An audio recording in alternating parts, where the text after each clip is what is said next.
Tere tulemast maaparanduse infopäevale, keskkonnasäästlik maaparandus ja toetusvõimalused. Selle seminari infopäeva toovad meieni 2 LIFE projekti, millest esimene on LIFE SIP Test, mis algas eelmise aasta jaanuaris ja kestab 9 aastat kuni detsembrini 2033. Sellel projektil on 17 partnerit, kogu projekti eelarve on ligi 30 miljonit eurot, millest ligi 18 miljonit ehk 60% tuleb Euroopa Liidu LIFE programmist. Ülejäänud on Eesti riigi kaasfinantseering ja osalevate partnerite omafinantseering. Projekt tegeleb Lääne-Eesti vesikonna veekogude seisundi parandamisega, luues veemajanduse juhtimismudeli ja digitaalse töölaua. Samuti korrastab seiretegevusi ja tugevdab saastekontrolli. Lisaks parandab madalate lahtede ja järvede seisundit ja kõike seda loomulikult raamistab teadlikkus veest ja vee majandamisest. Teiseks projektiks on LIFE IP Cleanest, mis algas juba 1. jaanuaril 2019 ja kestab 10 aastat kuni detsembrini 2028. Selles projektis on 23 partnerit, eelarve on pea 17 miljonit eurot ja ka siin 60% tuleb Euroopa Liidu LIFE programmist ja 40% on samuti partnerite kaasfinantseering ja Eesti riigi osalus.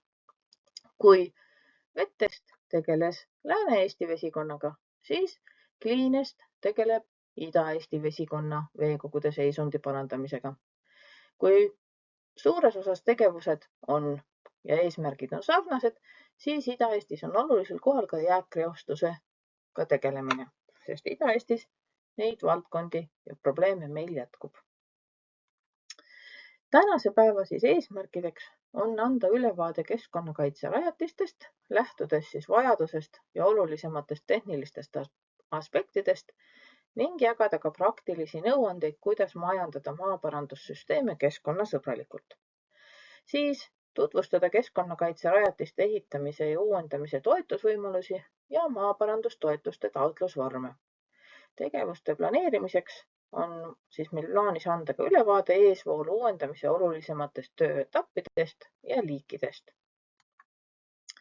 Ja meie tänane päevakava näeb välja selline, et pärast lühikest tutvustust saab sõna Kristjan Piirimäe osaühingust Roheline Rada, kes räägib maaparandussüsteemide keskkonnasäästlikust hoiust. Seejärel Rasmus Suik osaühingust Vesine tutvustab keskkonnakaitse rajatisi maaparandussüsteemidel. Siis ootab meid lõuna ja pärast lõunat läheme juba konkreetsemalt toetusvõimaluste juurde.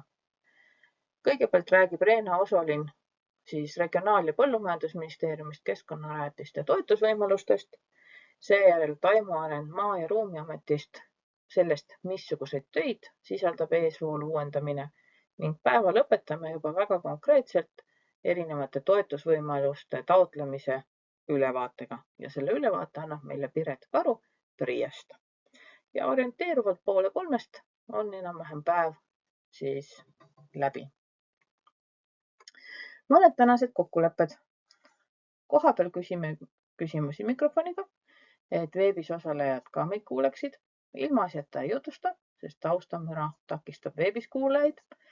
Telefoni paneme hääletu peale. Veebis hoian mikrofoni väljas ja tekkinud küsimused kirjutan chatti.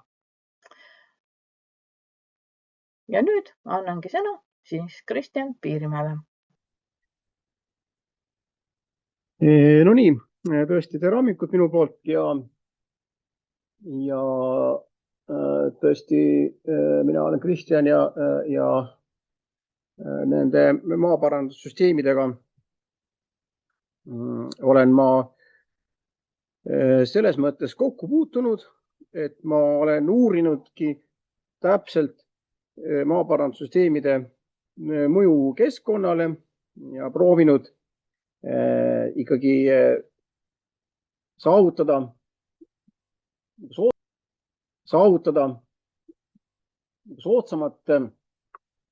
soodsamaid lahendusi, aga põhiliselt olen ma ikkagi keskkonnaekspert ehk ehk siis nagu mina tunnen rohkem seda keskkonna poolt kui maaparanduse poolt, aga samas ma olen modelleerinud maaparandussüsteemi hüdroloogiliselt ja mingil määral ka hüdrauliliselt. Nii et natukene ma nüüd tunnen ka selle asja hüdroloogilist sisu.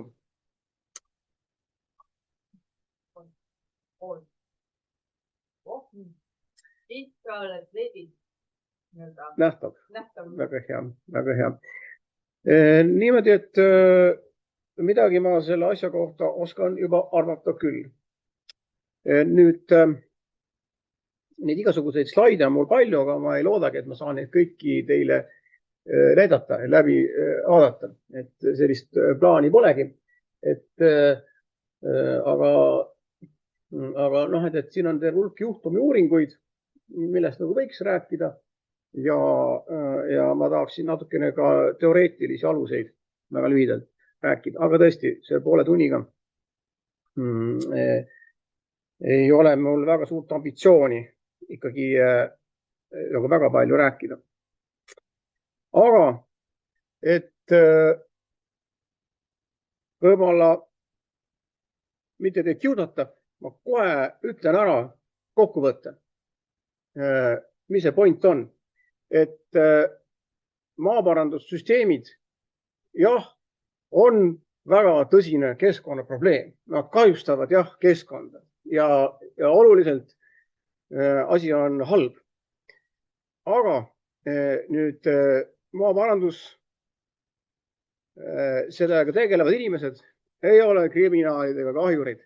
Et maaparandusega tegelevad inimesed tagavad selle, et mets kasvab, põld annab saaki. See on vajalik, tähtis asi. Vot see on see asja point. Aga läheme nüüd siis võib-olla detailide juurde. Võtame ühe sissejuhatava juhtumi uuringu ja selleks on maaparanduse rekonstrueerimise ehitusloa taotlus. Siin on ka nagu näha, mul on nagu link nendele materjalidele. Selleks taotlejaks on RMK. See oli eelmine aasta, umbes aasta tagasi oli see menetlus. Ja nagu idee oli selles, et soov oli rekonstrueerida maaparandussüsteemi, mitte siis uut ehitada. Ja see on metsa maaparandusobjekt. See on siin lähedal Päärdus, siit mingi jagu sõita edela poole. Ma arvan, et isegi pärast seda infopäeva on hea mõnus sinna kohale sõita ja objektiga tutvuda. Nüüd niisuguse objekti rekonstrueerimisel tuleb sõnaga seda taotlust menetles Maa- ja Ruumiamet ja vastavalt seadusele määrusele pidi tegema sellele KMA eelhinnangu. Ehk siis hindama seda, et kas sellisel tegevusel nagu suure metsa maaparandusobjekti rekonstrueerimisel võib olla olulist keskkonnamõju. Ja vaata, sellepärast on hea sellest juhtumist rääkida, muidu neid juhtumeid on palju, aga see on nagu tänase Eesti praktilise tõe kriteerium. Kas tal on olulist keskkonnamõju või tal siis ikkagi ei ole. Ja siin on siis nagu selle näidatud, mis eesmärgil üldsegi seda siis tehakse. Ja nagu neid eesmärke võib tuua nagu mitu välja, aga peamine eesmärk metsas maaparandusobjekti rekonstrueerimiseks on parandada metsa kasvutingimusi. Et kui mets on selline märg, siis puud kasvavad seal halvasti ja nemad kiratsevad seal, aga kuivendad ära ja vaata, kui hästi hakkavad puud kasvama. Teiseks, kui ta on ära kuivendatud, siis pääseb sinna ligi.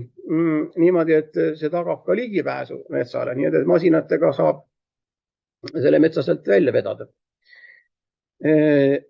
Ja lisaks on siin välja toodud selles kavandatava tegevuse nagu taotleja poolses kirjelduses, et see loob sobiva keskkonna rekreatsiooniks. Ja muuseas, mina nõustun sellega, sellepärast, et et ega inimesed ei taha looduslikus metsas väga olla, tegelikult neile meeldibki kuivendatud mets rohkem, sellepärast et seal sa saad mugavamalt liikuda. Majandatavad metsad on rekreatiivselt populaarsed. Ala on suur, eks ole, 500 hektarit. Nüüd siin selle kaardi peal on nüüd niimoodi näha, et viirutatud on see taotletav ala, kus siis on plaanis kuivendussüsteemid taastada. No see tähendab laias laastus seda, et ummistunud kraavid tehakse jälle korda ja truubid ja nii edasi. Nüüd rohelised alad on Natura elupaigad ja see kaardistus siin ei ole mul võib-olla väga küllalt detailne, osad neist on ka sooelupaigad. Ja näete, et osaliselt nad kattuvad selle kuivendusobjektiga ja osaliselt nagu piirnevad on naabruses. Nüüd Maa- ja Ruumiamet tegi sellele eelhinnangu just nimelt nagu kordne küsimuses, kas sellel on olulist keskkonnamõju. Eelhinnangus oli seotud, et see kuivendusobjekti rekonstrueerimine ei ole seotud vee saastega suunatud tegevustele. Eesmärgiks ei ole kuidagi vett saastada. Ja jõuab järeldusele, et see ei saastagi seega vett. Seal on siis kolmanda kaitsekategooriasse kuuluvate liikide leiukohti, nagu näiteks metsis ja nii edasi. Ja kuna on liikide leiukohad, siis tuleb tööde teostamisel arvestada linnurahu perioodiga, võib-olla siis linnurahu ajal mitte teha seda. Ja nüüd metsis elupaigas vältida kvartali siseste kraavide rekonstrueerimist. Ühesõnaga, seal keset seda kuivendatavat ala elab metsis ja nüüd selles kvartalis, kus see metsis elab, kraave mitte rekonstrueerida. Et las see metsis saab seal siis elada oma loomulikus keskkonnas. Ja tõesti metsis on selline soometsalind, kellele väga oluline on, et oleks ütleme laias laastus kuivendamata mets. Ja siis on siin siis toodud välja, et vett ei juhita Vigala jõkke ja seega ei saada Vigala jõel olevat hoiuala kuidagi mõjutada. Ja projekteerimisel ei ole Natura 2000 võrgustiku ala veerežiimi mõjutavaid töid kavandatud. Et siis Natura alad, need küll nagu piirnevad ja seejuures ka Natura sooalad piirnevad selle kuivendusobjektiga, aga ei ole kavandatud kuidagi näiteks neid Natura alasid kuivendada. Ja seega jõutakse järeldusele, et kavandatav tegevus ei mõjuta ebasoodsalt kaitstavaid loodusobjekte. Ei ta reosta vett, ei ta kahjusta neid linde, ei ta muuda oluliselt nagu loodust. Seega otsus väljastada ehitusluba ja jätta KMH algatamata. See on nagu tänane Eesti tõe kriteerium.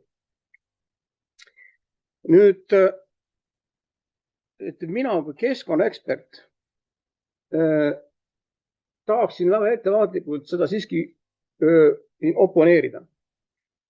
Kui Natura soo piirneb mingi kuivendusobjektiga, siis meil on tegelikult valida kahe halva variandi vahel. Kas me teeme seda kuivendusobjekti korralikult korda, nii et see mets, majandatav mets on korralikult kuivendatud, aga see kuivenduse mõju võib ulatuda sadu meetreid üle selle piiri ja me paratamatult kuivendame ka Natura sood ja kahjustame sellega Natura sood. See on nagu täiesti ilmselge. Või vastupidi, kui me tahame saavutada olukorda, et see Natura soo ei ole kahjustatud, kuivenduse poolt mõjustatud, siis peame kindlasti tegema selle kompromissi, et see Natura soo naabrusesse ja majandatav mets ei ole hästi kuivendatud. Ta on ikkagi soine ja masinatega ei pääse võib-olla seda metsa sealt välja tõmbama. Et kui kaugel see maa on, seda ei tea, aga see võib olla isegi 100 meetreid. Aga mingi 100 meetrit on kindlasti selline ala. Nüüd teine lugu. Nüüd see vaade nendele lindudele. Lindude liiukohad. Et nagu mina ökoloogina teatan, linnud erinevad väga palju taimedest. Nad ei kasva ühe koha peal ega istu kogu ühe pesa peal. Nad lendavad. Näiteks seesama metsis. Metsisel võib olla küll mingis kvartalis mingisugune nii-öelda leiukoht. Tegelikult metsis ühes kohas on tal need metsise mängud, pullamängud. Teises kohas on tal hoopiski pesa. Kolmandas kohas ta kogub hoopis toitu. Neljandas kohas ta võib-olla varjub. Erinevatel aastaaegadel on see metsis erinevates kohtades. Osad linnud lendavad üldse teise poole maakera, isegi lõuna poolkerale. Et nagu vaade, et me selle metsise ümber oleva mingi kvartali jätame kuivendamata. See on nagu ilus idee. See näitab nagu hoolivust. Aga see ei ole, ma ütleksin, ökoloogilises mõttes võib-olla terviklik ja asjakohane mõte, et niimoodi saaks võib-olla nagu taimedega efektiivselt majandada. Ja lõpuks kuivendus, mitte lõpuks, vaid see on kolmas moment, mida kuivendussüsteem teeb, ta tõmbab efektiivselt vee ära pinnasest. Ja koos selle veega tõmbab ta pinnasest ära hõljuvainet, toitaineid, orgaanilisi aineid. Nii et kuivenduskraavis olev vesi on nagu kõrge niisuguste ainete sisaldustega, mis looduslikke pinnaveekogusid kahjustavad. Nii näete, keegi justkui nagu mingit reostust sinna vette ei vala, aga looduslikus metsas olevad mingid ained osutuvad ohtlikeks ja kahjulikeks. Nii et siin pole mingit kahtlust, et jah, just värskelt rekonstrueeritud kraavivesi kannab reostust suublasse jäävasse pinnaveekogusse. Siin ei ole nagu mingit kahtlust. See olukord on probleemne ja seda just nimelt tuleks uurida, analüüsida. Ja nüüd 4. tähtis point. Kui meil varem oli niisugune süsteem, kus mets kiratses, puud kasvasid halvasti ja kippusid ümber kukkuma.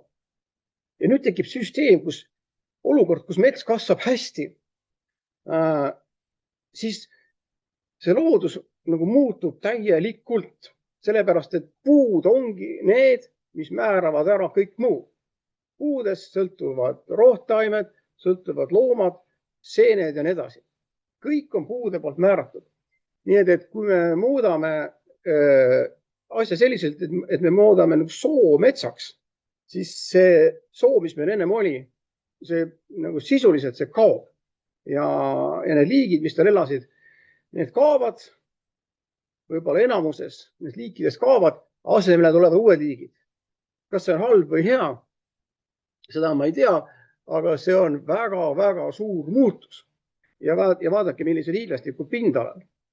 Ja tegelikult ongi väga suur osa Eesti loodusest, Eesti metsadest kuivendatud.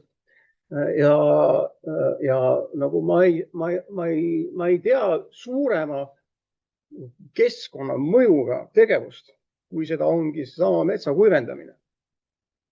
Et ma rõhutan veel kord, metsa majandamiseks on see vajalik, et mets kasvaks ja seda saaks kätte, aga jah, ta loodust mõjutab täiesti dramaatiliselt.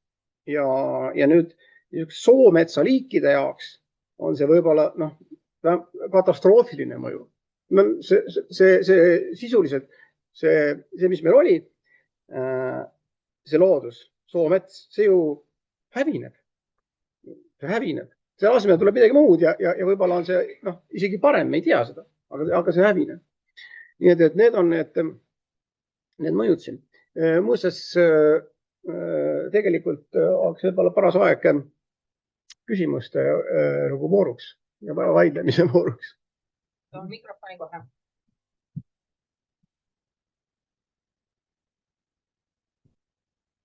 Te väidate, et metsakuulutuse kraavi mõju on kuni 100 meetrit. Millise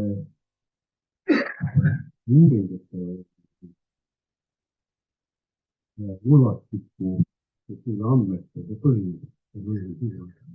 Kirjandusandmetel jah, et sul on väga õige, et see sõltub väga palju sellest struktuurist. Kui me räägime soomuldadest, siis meil on madalsoomullad, rabamullad ja nii edasi, siirdesoomullad, et olenevalt sellest mullatüübist ja sootüübist on väga erinev, aga isegi kuni 300 meetrit võiks olla see nagu mõjutatud ala. Et see oleneb ka, millest me täpselt räägime.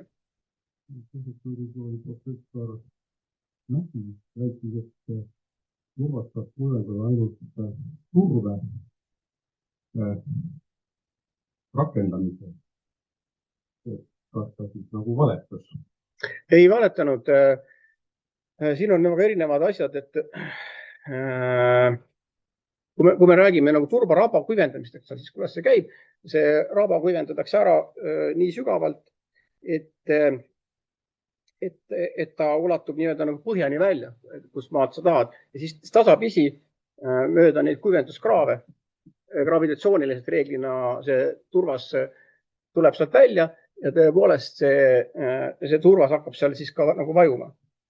Ma korrastan, et mikrofoni võib natukene kõvema. Nii et ei valeta. Viimane küsimus on, et juhin tähelepanu, et Pärdu metsaparandusobjekti rekonstrueerimise ja ehitamise projekt ei sisalda uute kraavide rajamist. Rekonstrueerimine on ainult sellepärast, et sinna rajatakse truppe, mis on siis maaparandusseaduse järgi rekonstrueerimine. Ja täpselt nii. Uute kraavide tegemist ju ei ole. Natukene õige sutsu on. Uude kuivendussüsteemide ehitus jääb alla 100 hektari. Et õige sutsu tehakse ka uusi, aga tõesti enamus on vana rekonstrueerimine, ehk siis vana olemasolev kuivendussüsteem ei töötanud hästi ja see oli vaja uuesti toimima saada. Nii et vastab tõele, jah. Nii, aga võtame siis veel ühe huvitava objekti. Ja selleks on üks nagu põllul, üks väike nagu selline nagu probleemne koht. Et siin paremal pool on näha, et nagu keset põldu oli väike järveke ja maanteed paistsid hundinuiad, paistsid veetaimed. Põllumees oli hädas sellega. Noh, seal ei saanud toimetada ja miskit ei kasvanud sellises suures lombis. Ja drenaažisüsteem oli vaja nii-öelda korda teha ja tehtigi korda. Ja siis paigaldati uued kollektorid, läbipääsud, uued kaevud. Asi sai korda ja nüüd uuemal kaardil kõik on ilus, põld toimib, ilus vaadata. Nüüd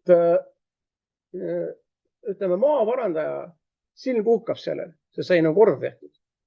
Aga ütleme niimoodi, et keskkonnaeksperdil on ääretult kahju, et sellepärast, et selline nagu lombikene on tohutu elurikkuse allikas, põllumajanduslik elurikkuse allikas, väärtuslik elupaik, mis tekitab seda nagu suurepärast põllumajanduskeskkonna, põllumajandusmaastikku ja näiteks linnustikule väärtuslik, aga ka putukatele ja nii edasi. Sellised põllusaared. Aga ma jällegi ei arva, et nad ei oleks pidanud seda korda tegema. Ja kas juba sellepärast, et mets paistab siin ümber, mis tagab ka seda elurikkust sellele nagu maastikule, et seda ei olnud vaja alles hoida. Muidugi oli selle korda tegemine nagu hea mõte, aga ma lihtsalt toon välja, millist kahju see just keskkonnale teeb.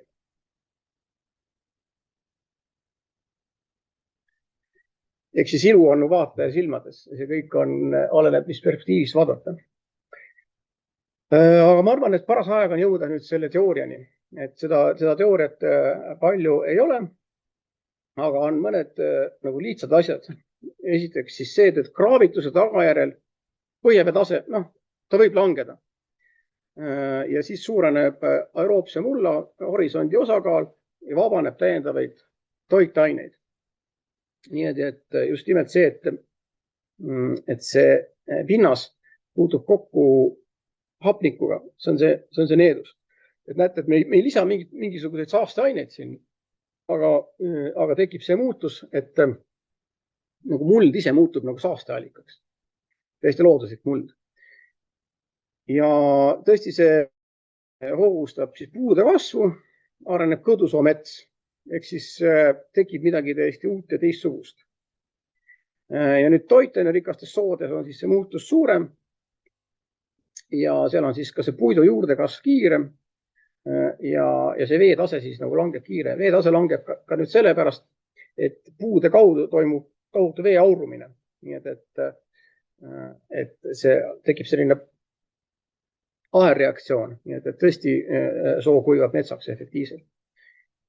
Ja see mõju võib ulatuda siis kuni 320 meetri kaugusele. See on see kuni 320 meetrit. Et ma ise nagu kahtlen, kas ta praktikas väga palju üle 100 meetri ulatub. Et seda ei tea ja peab uurima ja see on väga kohaspetsiifiline. Ja muidugi siis kaovad need liigid, kes vajavadki liigniiskeid või niiskeid elupaiku. Ja näiteks kahepaiksed tulevad meelde. Muidugi see ei ole mitte Eesti probleem, vaid ülemaailmne probleem, tohutu kahepaiksete elurikkuse langus. Need on mõned teoreetilised lähtekohad, millega võib-olla ma rohkem ei tahagi kiusata. Lihtsad asjad, eks ole.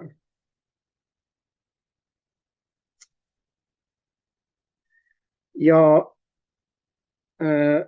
vaatame siis näiteks seda jänilammide loodusikustamise teema. Eelmine aasta muuseas ma korraldasin maaparandajatel keskkonnahoidliku koolituse. Ja selle koolituse alguses me olime nagu mingi kahel pool nagu lauda. Mina rääkisin, kuidas maaparandus on nagu keskkonnale ohtlik ja maaparandajad ise olid sellise näoga, et milles meid süüdistatakse, mis toimub, kuhu ma olen sattunud. Aga tõesti koolituse lõpus minu arust me saime väga hea ühise arusaama neist asjadest. Et ei ole midagi, et see töö on vajalik. Aga vaatame siis, kuidas seda tööd siis peaks nagu tõesti praktikas tegema. Et praegu me rääkisime sellest, mis probleemid võivad olla, aga kuidas siis lahendada, et mismoodi siis see keskkonnahoidlik see maaparandus võiks olla. Nüüd Jänijõel, siis ma tegin seda Eestimaa Looduse Fondi juures ja meil oli väga nagu selline detailne nagu töömahukas analüüs, mida me tegime siis koostöös toonase Põllumajandusametiga, et kes kavatses tõesti Jänijõel see on Jänijõgi on keskjooksul eesvooluks või ülemjooksul on ta eesvooluks põllumajanduse peamiselt, aga natukene metsanduse eesvooluks, et seda tõesti hooldada. Ja meie siis, kui Eestimaa Looduse Fond, me pidime siis andma Põllumajandusametile nagu soovitusi, kuidas seda hooldada võimalikult siis keskkonnasõbralikult. Ja see oli sihuke ühistöö, nii et me tõesti koos maaparandusspetsialistidega käisime selle jõe nagu läbi ülevalt alla ja vaatasime väga detailselt kõiki neid asju. Ja nagu meie selgitasime iga asja juures, millised keskkonnaprobleemid mingi tegevusega kaasnevad. Aga nemad seletasid nagu meile, milleks mingisugune asi vajalik on. Miks peab olema see maaparandussüsteem toimida? Miks näiteks kollektoritorude otsad peavad olema kõrgemal kui veetase? Miks näiteks paju ei või olla nende treenisüsteemide lähedal ja nii edasi ja nii edasi. Et kõike seda siis omakorda meile seletati, kes me ei teadnud maaparandusest. Ja mõtlesime siis välja, kuidas seda teha. Siin selle kaardi peal on näha, milline oli see Jänijõgi siis Eesti ajal selles kohas. Nii et näeme, et ta oli lammijõgi, et jõe ääres olid tõesti lammid ja jõgi nagu lookles. Ja see on tähtis asi teada, et kui me tahame näiteks taastada selle looduslikkust, vaatame, milline ta oli selle ajaloolise kaardi pealt, parempoolse kaardi peal, on see, nagu ta siis tänapäeval on, et on sirgendatud ja ei ole seda mingisugust lammi, ongi põllud ja metsad ja on kuivendatud. Ja siis võib-olla me näeme ka seda ajaloolise kaardi peal, et siin on väga vaheldusrikas on see maastik ja tänapäeva maastik nii vaheldusrikas ei ole, vaid on nagu ühetaolisem, et on näiteks väga suur põllumassiiv ja on suur metsamassiiv. Muuseas, ka soomassiivid tänapäeval on isegi suuremad kui Eesti ajal olid. Nüüd ja teine asi, miks pärast on seda huvitav teha, see annab nagu infot, Eesti ajaline kaart, et mis seal olla võib, et kui seal oli soo, siis järelikult on nagu suure tõenäosusega seal praegust ka turvas muld ja nii edasi. Nii et me mõtlesime ka selle peale, et võib-olla võiks seal seda sood või lammi taastada, et nagu kaaluda seda. Aga sellega me leidsime, et see on praktikas nagu nendes oludes nagu peaaegu et nagu teostamatu, sest see on eramaa, eraomanik peab seal rohumaad, seal on need veised, miks ta peaks seal sood taastama. Et see nagu ei ole nagu realistlik, aga kui tekib mingisugune sobilik moment selleks, vaata see on rohelisega märgitud see koht, kus me leidsime, et võiks nagu taastada sood, siis võiks seda teha. Nii et laias laastus teoreetiliselt võiks taastada sood, väga äge, aga praktikas väga ei saa. Ja siis me tõesti kaardistasime selle jõe väga detailselt ära, jagasime väikesteks segmentideks ja märkisime ära nagu punktid, kus olid kopra paisud, kus olid truubid ja nii edasi, et mida seal siis nagu tegema peaks. Et nagu ma ütlesin, et meil ei ole väga aega detailidesse laskuda, aga ma nagu mõne näite toon, et kui on koprapais, siis koprapaisu ette koguneb setteid. Need setted teoreetiliselt ohustavad allavoolu olevat veekogu. Järelikult enne koprapaisu likvideerimist teoreetiliselt peaks need setted välja tõstma, ohtlikud setted, ja pärast seda koprapaisu likvideerima. Aga praktikas jällegi on seda raske teha sealt sügavast vee seest. Praktikas sageli kõigepealt ikkagi likvideeritakse koprapais, siis läheb vesi sealt ära ja siis tõstetakse setted välja. Aga siis me juba oleme kahjustanud allavoolu olevat vett. Teine asi, need nagu puud, mis kasvavad kraavi ääres, need on jällegi head, nad tõmbavad neid toitaineid nagu välja. Aga jällegi sageli nagu nii maaparanduse kui ka maaomaniku seisukoht on see, et puud on hea mõte sealt kõik ikkagi eemaldada. Nii et siin on nagu niisugused momendid. Maaparanduse seisukohalt on võib-olla hea, kui maaparanduse kraav on tõesti sügav, nii et ta ei ujuta üle kollektori otsi ja kui ta on nagu sirge ja lai, aga keskkonna seisukohalt jällegi hea oleks see, kui ta tekiks nagu looklev, nagu mitte kraavitaaline, vaid ojataaline. Selline veekogu. Aga jah, aeg on mul täis, et võib-olla annaks veel võimaluse küsida ja vaielda. Nii, kas on küsimusi?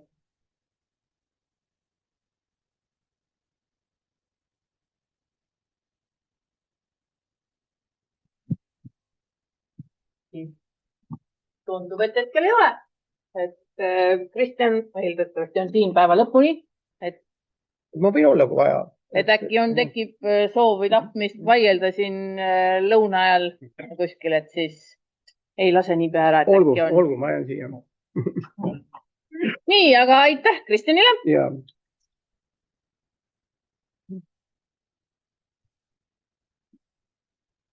Ja järgmiseks annan sõna siis Rasmus Suigile, kes räägib juba siis konkreetsemalt, millised need keskkonnakaitserajatised on.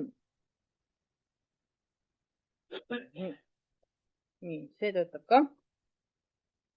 Tere, mina olen Rasmus ja mul paluti siis rääkida keskkonnakaitserajatistest maaparandussüsteemidel.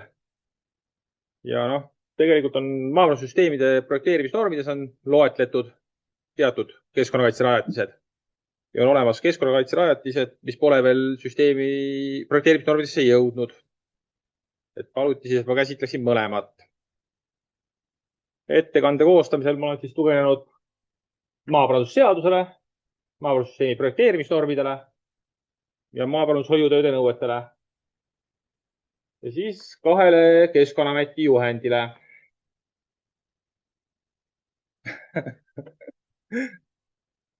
Märkmed lähevad kaugele. Et seal 2 Keskkonnaameti juhendit on. Üks on Tartu Ülikooli poolt koostatud, mis on siis see lühiversioon juhis maaparanduse keskkonna ja elustikumõjude leevendamiseks.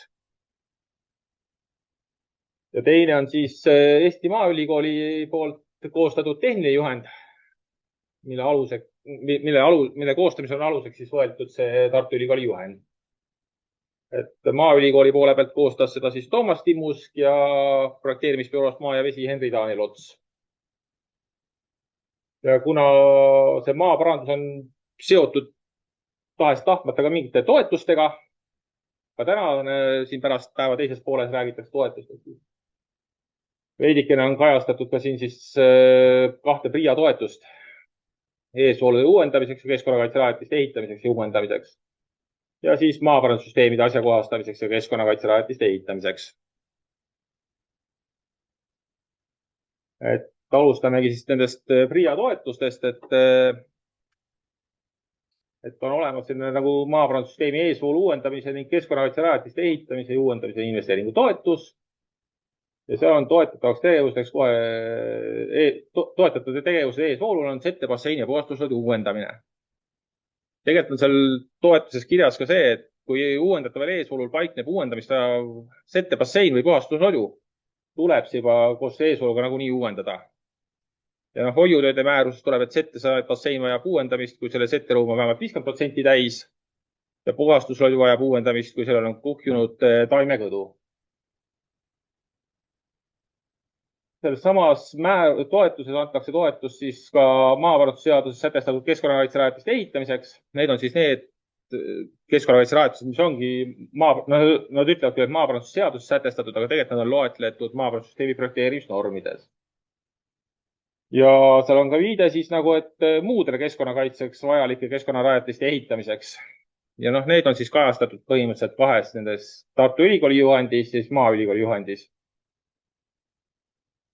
Ja keskkonnakaitserajatised annavad nii-öelda kuidagi neid taotlusi hindavad ja need annavad ka toetust või seda hindepunkte nii-öelda. Et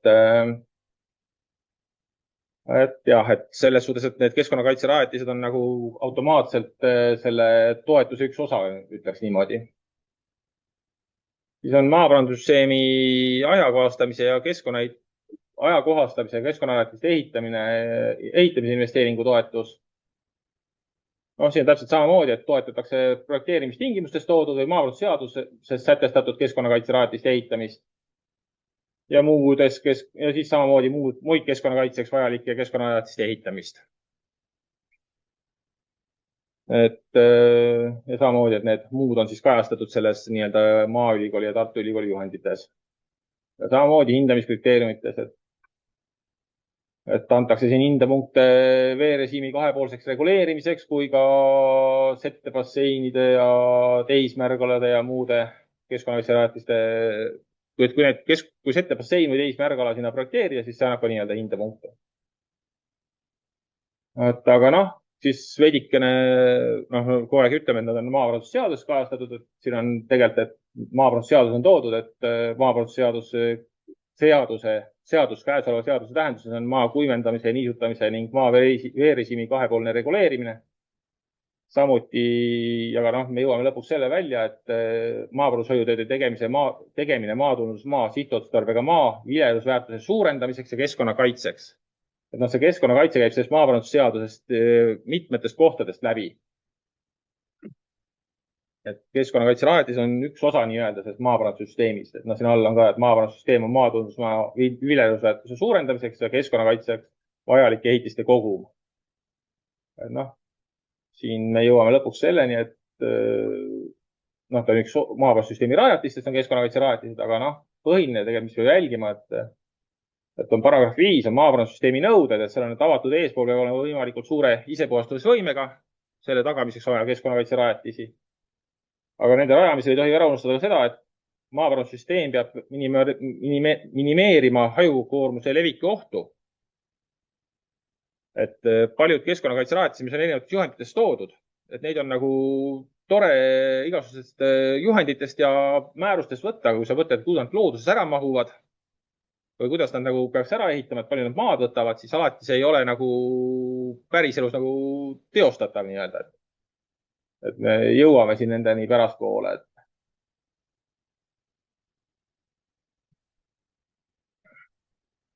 Siin siis on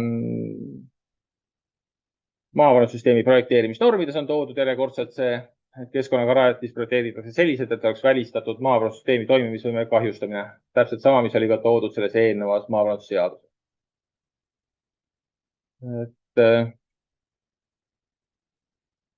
Ja siis nüüd me jõuame selleni, et maaparandussüsteemi projekteerimisnormides on paragrahv 26, kus on loetletud siis maaparandussüsteemi keskkonnakaitserajatiste projekteerimise vajadus ja keskkonnarajatiste tüübid. Ja noh, seal on jagatud sellistesse gruppidesse, et mul see ettekanne on tehtud täpselt samamoodi, et esimene grupp on seal merre, järve üle 10 ruutkilomeetri suuruse valgalaga vooluveekogusse projekteeritakse põllu- ja metsamajandusliku hajukoormuse leviku ohu ja erosiooniohu korral veekaitsevöönd, settebassein ja puhastuslodu. Noh, üks nendest nii-öelda. Aga noh, seal nendel on nagu eraldi tingimused, et veekaitsevööndid saad sa projekteerida, veekaitsevööndi laiendit saad sa projekteerida ainult siis, kui see on maaparanduse uurimiste nõuetes toodud tingimuste kohalt tõendatud, et seda on vaja sinna nagu teha. Et veekaitsevöönd on meil olemas, aga erosiooniohtlikel kohtades hajukoormuse leviku ohu ja erosiooniohu korral tuleb seda veekaitsevööndit laiendada.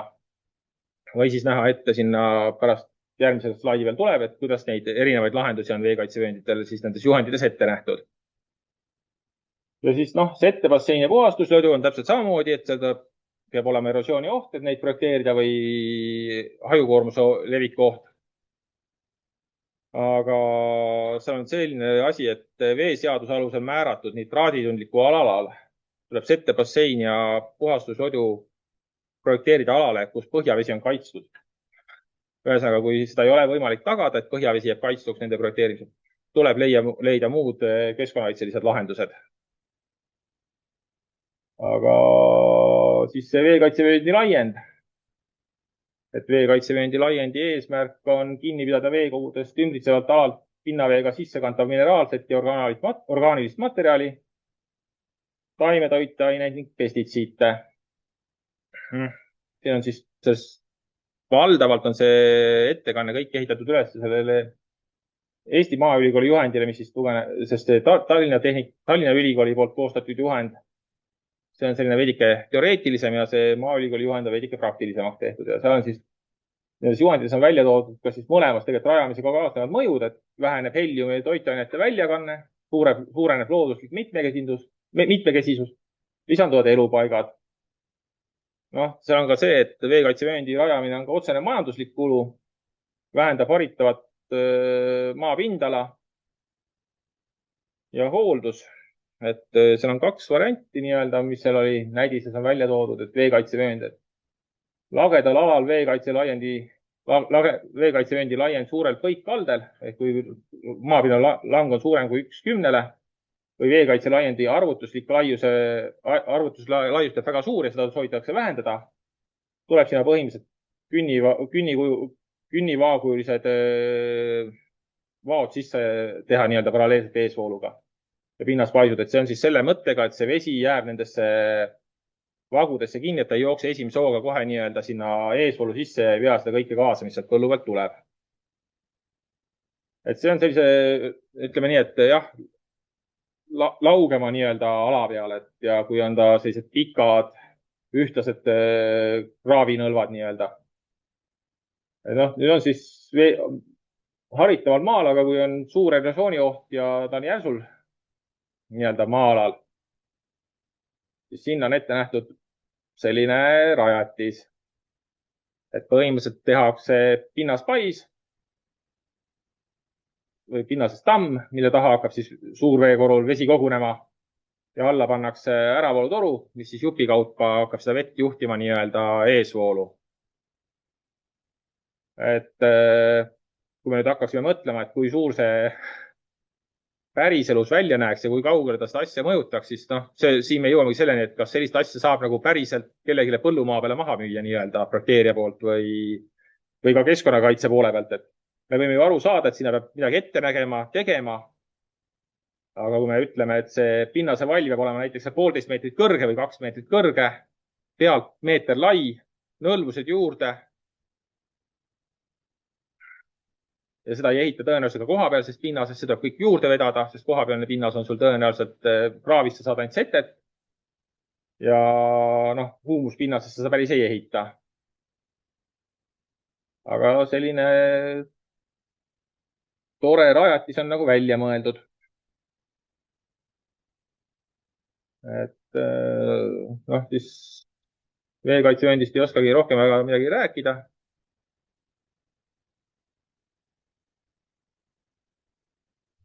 Jah, siin on välja toodud, et toitainete sidumiseks on võimalik lahendus seda kombineerida valgväljakuga. Valgväljak küll jäi sellest slideshow'st välja, aga mõte on see, et kui siin tekib lammiala tagant otsast, et siis see vesi suunatakse sealt laiali, et ta ei lähe nii-öelda mitte ühest voolusängist nii-öelda otse kraavi, vaid tehaksegi nii-öelda pikki kraavi see künnivagu ja sealt mitmest kohast saab ta siis näiteks sinna lammiala peale laiali valguda. Et meil ei juhi lihtsalt ühe toruga lihtsalt kõike vett ühest kohast nii-öelda voolusängi.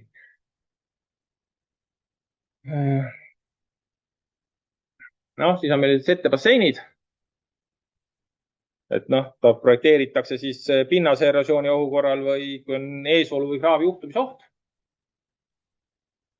Et maavarassüsteemi projekteerimisnormides on see täpselt määratletud, kus ta peaks paiknema ja edasi, aga settebassein tehniliselt on veejuhtme laiendatud või süvendatud lõik, kus märgatavalt suurenenud voolu ristlõige ja sellest tulenevalt väikese voolukiiruse tõttu vette sattunud helium ja sellega seotud taimeained ja orgaaniline aine settivad põhja. Settimise eesmärk on vooluveega edasi liikuva heliumi koguda ühte kohta kokku ja et see oleks perioodiliselt välja tõstetav. No, pärast jõuame selleni, et küsimus on, mis vooluhulkade korral, mis pinnast.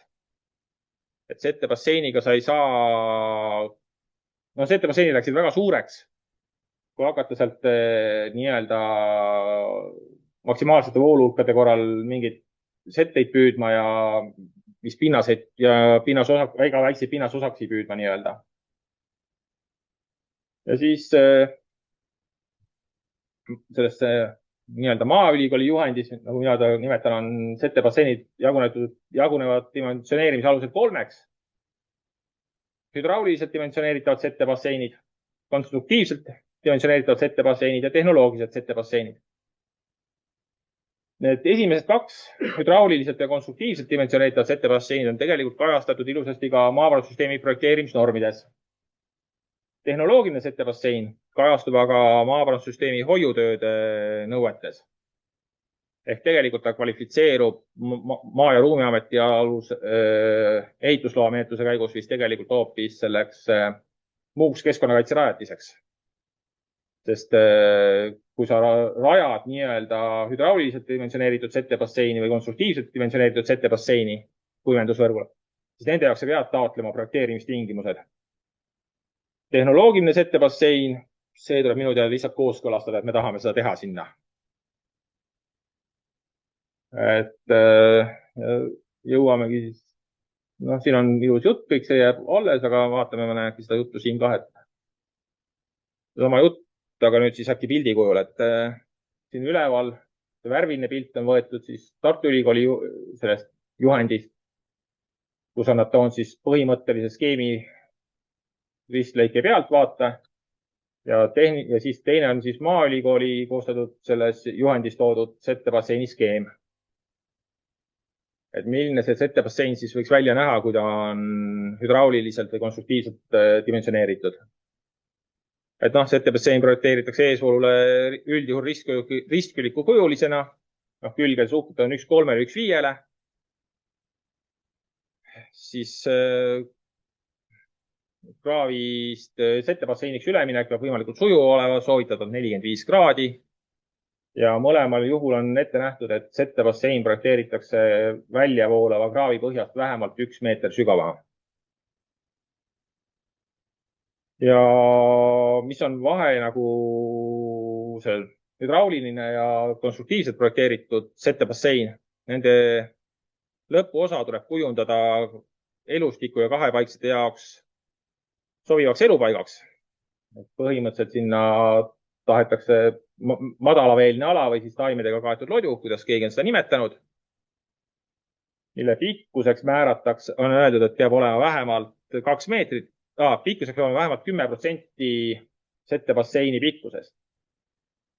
Ehk siis, kui sa algul projekteerid ära settebasseini ja saad aru, et settesüvise pikkus peab näiteks olema 50 meetrit, siis see lodu pikkus seal taga lõpus peab veel 5 meetrit olema.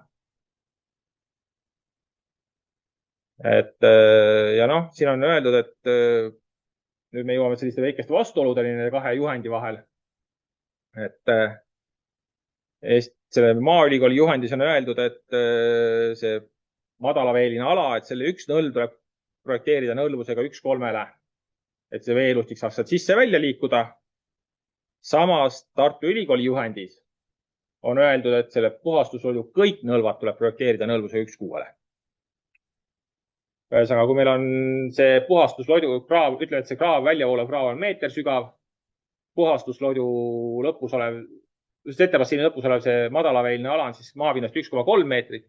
Et ühel juhul me räägime, et nõlvuse pikkus, nii-öelda kraavi kalda kaugus põhjast on seal või nõlva pikkus on nii-öelda,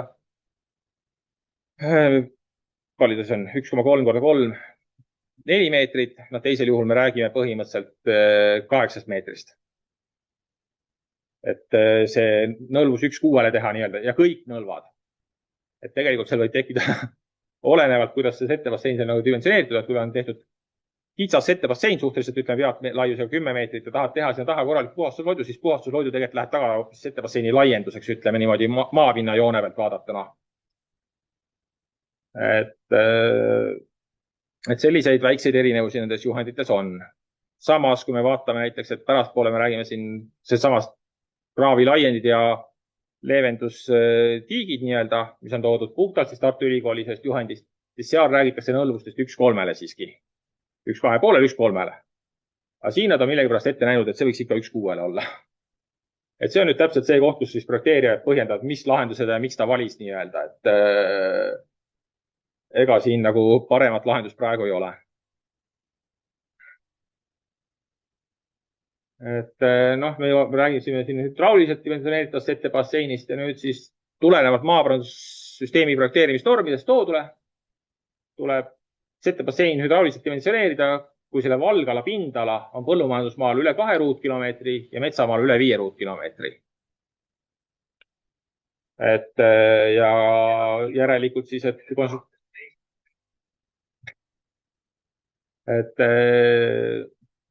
ja siis konstruktiivselt projekteeritud settebasseini, siis peab olema see valgala väiksem põllumajandusmaal kui 2 ruutkilomeetrit ja metsamaal väiksem kui 5 ruutkilomeetrit. See tuleb sellest, et need numbrid 2 ruutkilomeetrit ja 5 ruutkilomeetrit tulevad sellest, et see on hüdrauliselt dimensioneeritud eesvool või kuivenduskraav ja kui sul on hüdrauliselt dimensioneeritud eesvool, siis sul peab olema hüdrauliselt dimensioneeritud settebassein seal peal, vastavalt siis maavarasüsteemi projekteerimisnormidele. See hüdrauliselt dimensioneeritud settebasseiniga on meil veidikene nagu muresid, sest settebasseini hüdrauliliseks dimensioneerimiseks on vaja andmeid, voolu hulka, uhteainete hulka, nende mehaanilise koostise ning omaduste kohta infot, põhimõtteliselt settimiskiirust, et mida me kinni hakkame püüdma. Et nõue on küll see, et settebassein tuleb teha nii suur, et see voolu ristlõige settebasseinis, selles ülemises osas nii-öelda, mitte sette süvises, vaid nii-öelda kraavides voolavas kihi paksuses, mis selle joonise peal on hash.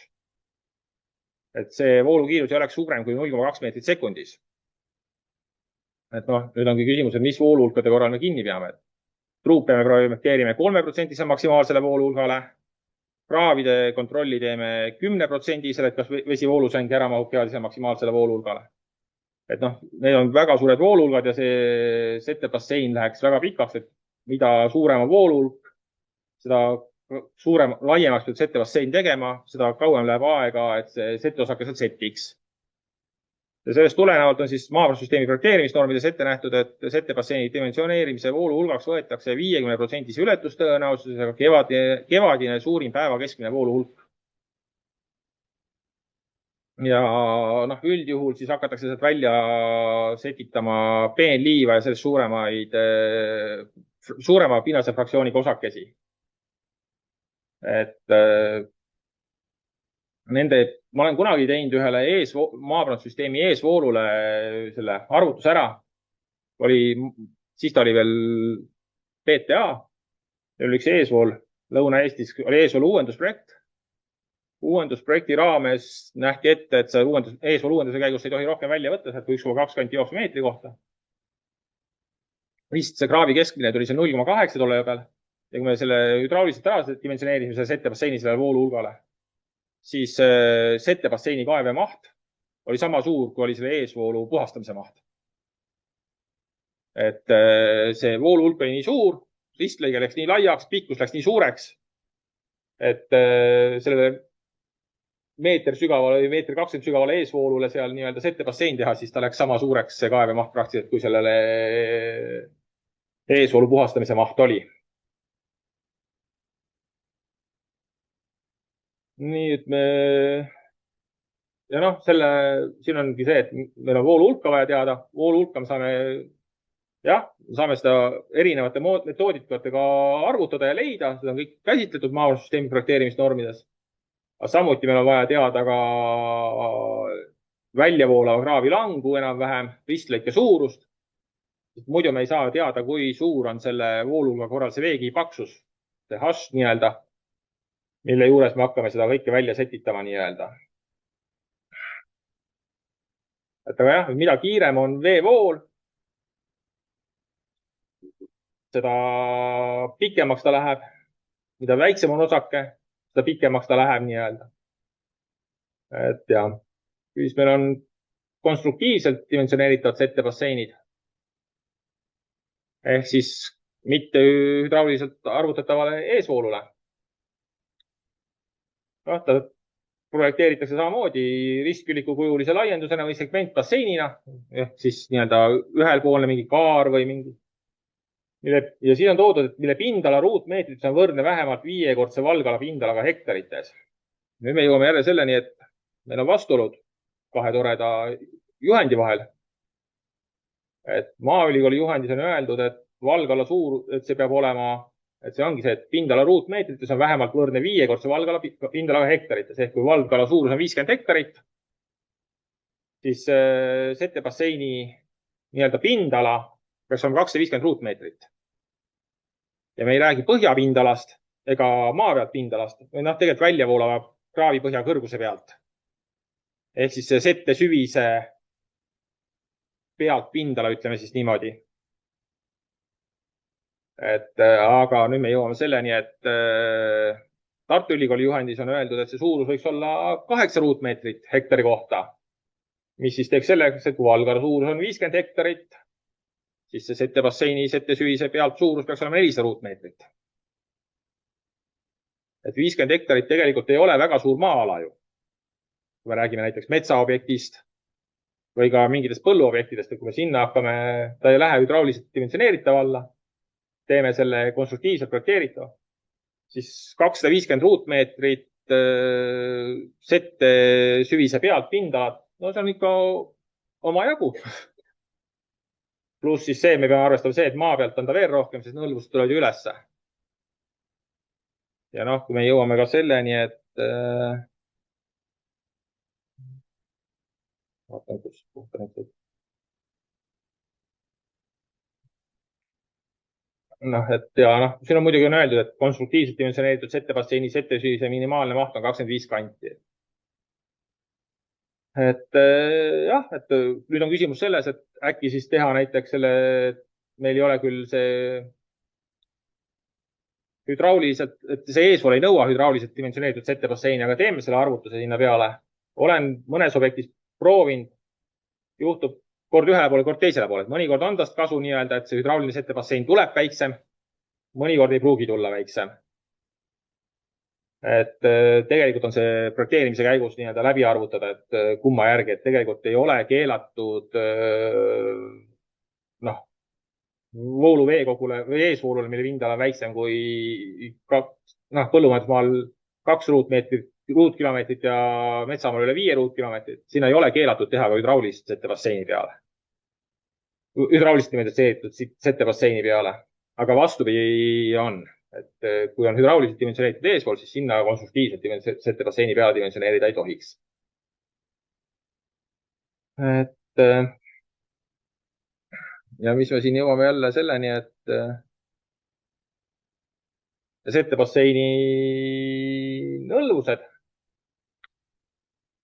Et settebasseinil nõlvused projekteeritakse vastavalt pinnasele ja maavarasüsteemi projekteerimisnormides toodud juhendile, et vastavalt pinnasele on ka nõlvus.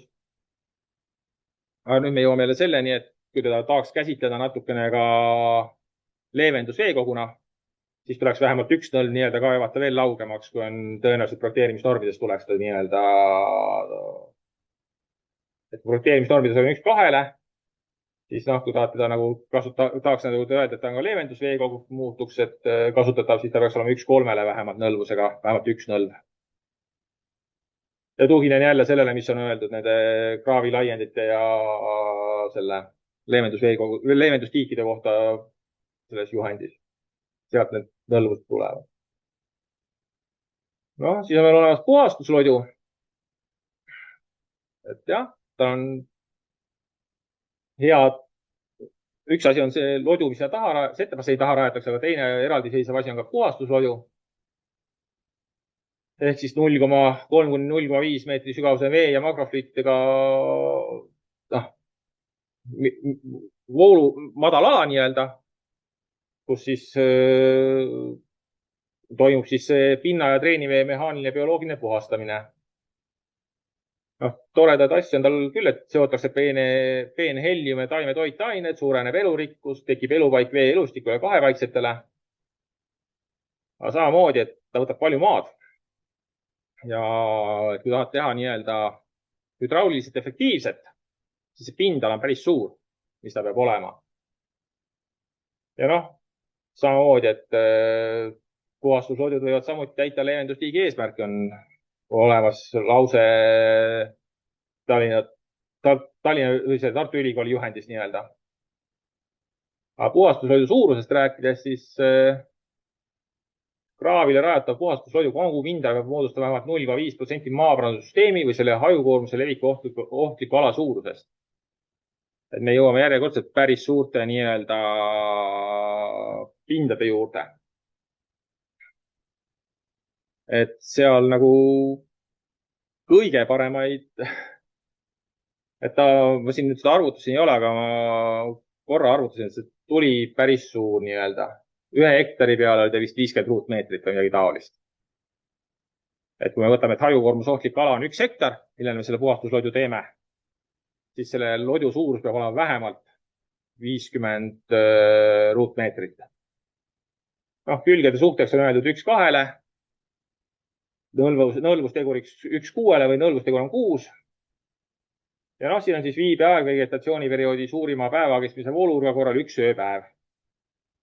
No, tegelikult on projekteerimisnormides öeldud, et voolu hulka me seal tegelikult ei arvesta otseselt, et lähtutakse siiski sellest 0,5% maaparandussüsteemil tuvastatud hajukoormuse leviku ohtliku ala suurusele nii-öelda. Aga noh, seal on puhastuslodu on üks võimalus, aga teine asi on see, et kui saastunud vesi voolab suublasse hea isespuhastusvõimega eesvoolu kaudu, võib puhastuslodu jätta projekteerimata. No, me räägime praegu puhtalt kraavidel nii-öelda. Noh, see tähendab seda, et see eesvoolu, kui me tuvastame, et seal on hajukoormus ohtlik ala nii-öelda 1 hektar, siis see heas seisukorras olev eesvool peab vähemalt 200 meetrit pikk olema. Et siis ei oleks nagu seda puhastuslodu sinna vaja. Noh, seal on tegelikult selle eesvoolul on veidike rohkem tingimusi määratud, et nõlvad peavad olema stabiilsed ja taimestikuga kaetud. Sügisese veeseisu korral peab seal olema veepeegli laius 1 meeter ja projekteerimisnormides on sinna veel toodud asju, mida peab selle juures arvestama, et iga rohttaimestikuga kraavijupp nii-öelda, mis on 200 meetrit pikk, ei kvalifitseeru selleks hea isepuhastusvõimega eesvooluks nii-öelda. Ja siis on olemas ka puhastuslodud, mis tuleks rajada drenaaži kollektorite suudmetesse, kui seal tuvastatakse erosiooniohtlik või see hajukoormuse oht. Ja seal on toodud, et põhjapindala peab olema vähemalt 1 ruutmeeter drenaažisüsteemi hektari kohta. Tegelikult mõeldakse seda drenaažisüsteemi hajukoormusega ohtliku ala hektari kohta. Et noh, me jõuame jälle selleni, et neid on veidike keeruline neid on võimalik rajada, kui seal on selline lammiala olemas eesvoolul või midagi taolist. Antud pildil on ka siin all näha, et kraav on siinsama sees, siis on tehtud pinnasest valmis, hoiab vett üleval, et tehtud selle loduala sinna ja tagapool on drenaažisuue. Aga noh, sellise asja rajamiseks ma ütleks, et see on ideaalsed juhused siin praegu kokku sattunud, et eesvool on piisavalt sügav, et see drenaažisuue ei ole uputatud olekus. Et kui see drenaažisuue oleks uputatud, siis me ei saa sinna sellist puhastuslodu otsa teha. Et veetase peab jääma vähemalt 10 sentimeetrit drenaažisuudmest allapoole.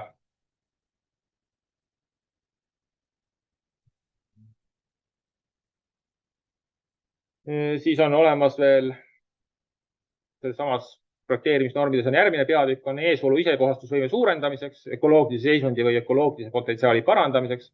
Projekteeritakse eesvoolule vajaduse korral. Projekteerimisnormides on põhjapais, Eesti Maaülikooli juhendis on künnis ülevool. Noh, nõlvapuiste, soodi avamine, koelmuvadjand, vähkide tehiselupaik. Et need on nagu praegu projekteerimisnormides olemasolevad rajatised, keskkonnakaitse rajatised. Ja noh, nende rajamist tegelikult saab käsitleda ka kraavide eesvoolude mitmekesistamisena, mida on soovitatud ka ette näha Tartu Ülikooli poolt koostatud juhendis eesvoolude kohta. Et kui keegi ütleb, et eesvoolu tuleb mitmekesistada, siis tegelikult sinna mõeldakse, et võiks projekteerida sarnaseid asju. Aga nende asjade projekteerimisel on jälle samamoodi, et meil maavarustusseaduses on ka öeldud, et keskkonnakaitse rajatiste rajamine ei tohi takistada eesvoolu toimimist. Et põhjapais tõstab veetaset, nõlvakivipuiste võib tõsta veetaset, no soodi avamine ei tõsta, koelmupadjand tõstab veetaset, vähkide tehiselupaik võib samamoodi tõsta eesvoolus veetaset. Voolusäng läheb lihtsalt kitsamaks tolles kohas. Aga nüüd nendest siis järgi mööda, et põhjapais on siis maakividest või nendega kindlustatud keha lamedate nõlvadega ülevoolu pais põhimõtteliselt eesvoolu põhjas. Noh, projekteeritakse ökoloogilise potentsiaali parandamiseks. ja ka samamoodi eesvoolulangu vähendamiseks. No, ja kaasnevaks positiivseks mõjuks on siis, et tekib ebaühtlase sügavusega voolusäng, et noh, kui meil on ütleme nii, et üks magistraalkraav või eesvool, mis läheb sirgelt läbi maaparandusüsteemi ja kui sinna kõrguslikult annab teha künnisi ülevoole, siis tekivad sinna erineva veekihi paksusega kohad, kus saab siis veelustik nii-öelda elada. Ja samamoodi jääb sinna koos asetet seisma. Nii, ma küsimus, mis on tulnud veel. Kas eesvoolu liigi kraavi setted võib välja võttes hajutada kraavi äärde? Eesvoolu või kuivenduskraavi puhastamisel, jah, metsakuivendusobjektidel RMK-l muud variantud ei olegi, nad panevad selle muldele ja tasandavad sinna nii-öelda ära. Ja ega põllumajandusmaal tasandatakse samamoodi sinna põllumaa peale ära nii-öelda. Ta lihtsalt ei tohi jääda takistama põllumaalt pinnavee äravoolu. Ja noh, veidike tuleb vaadata seda, et kui kuskil on mingi põllu peal on nii-öelda kokkuvoolu koht, et kus pinnas kokku jookseb, kus vesi nagu suurema hooga kraavi läheb. Et noh, sinna ei ole värsket setet nagu otstarbekas väga panna, et see esimesed vihmad võivad sinna kraavi tagasi juhtuda nii-öelda tollest kohast. Et noh, siin on 2 künnisi ülevoolu tehtud. Need on Tamme jõe peal vist. Need on tegelikult võetud samamoodi emu juhendist võetud pildid peaksid olema. Et siin on üks on siis truubi alaveele erosiooni vältimiseks rajatud. Ja teine on siis, on soovitud veetaset reguleerida. Et nende põhjavaisude ja künnis ülevool, põhjavais või künnis ülevool, siis kuidas keegi teda nimetab nii-öelda. Nende kohta on tegelikult toodud ka nõue, et see peab olema kalastikule ületatav. Et ta ei tohi olla lihtsalt tehtud väga järsk nii-öelda. Et kui seal jõekese, selles eesvoolus või kraavikeses mingi kalaki liigub, et siis ta peaks saama seal nagu üles liikuda. Et ma ütleks, et see truubi alavee otsale rajatud künnis üleval on veidike järsk nii-öelda selle seisukoha pealt vaadatuna. Noh, siis on nõlva kivipuiste. Et projekteeritakse siis mineraalpinnastes. Voolus, jah, ja siis ta põhimõtteliselt tema eesmärk võiks olla siis voolusengi mitmekesistamine, et noh, ta hakkab tekitama loopkeid nii-öelda. Et ta ei oleks enam nii sirge, tekivad erinevad elupaigad. Ja selle rajamise käigus on soovitatav projekteerida ka settebassein sellest asjast allapoole. Et kui me projekteerime sinna need loopked nii-öelda eesvoolu peale, siis tahes-tahtmas seal tekib mingi erosioon nii-öelda või pinnas ärakanne, et see võiks nagu kuskilt ka kinni ka püüda nii-öelda, mitte lihtsalt teha kraav nii-öelda. Teeme sirgekraavi küll, paneme küll looklemata lõpuks, aga selle käigus tekib sette, et see tuleks ikkagi kinni saada, et muidu see ladestub kuhugi mujale ja tekitab seal probleeme. Et noh, selles maavarasüsteemi projekteerimisnormides on toodud ka selline asi nagu soodi avamiskraav ehk vana avamine. No nendega on veidikene probleeme, et ma ausalt öeldes väga ei ole kui me räägime nüüd nii-öelda põllumajandusmaal maavarasüsteemide uuendamisest või rekonstrueerimisest, siis seal sootide avamine on nagu keeruline, sest soodid paiknevad tavaliselt väikese languva veekogu lõikudel. Ja kui eesvool on projekteeritud üldjuhul sirgene ja soodi õgvendamisega põllumaal, siis noh, see õgvenduse käigus on see vana soot tavaliselt ära täidetud. Et seal ei olegi väga mingit täita või taastada tähendab. Et see on ainult asjakohane suure valgaladega ja kalastiku poolt oluliste veejuhtmete korral. Ja seal peab olema, võiks olla siis ikka vana ja säng säilinud, muidu me hakkame uut sängi sinna kaevama. Ja kus ja seda peab ka võimaldama nagu eesvoolu ja veetase. Ma tean, et nende vana sootide avamisega on RMK-l kokkupuuteid igasuguste nende metsade, märgade metsade taastamise raames nii-öelda.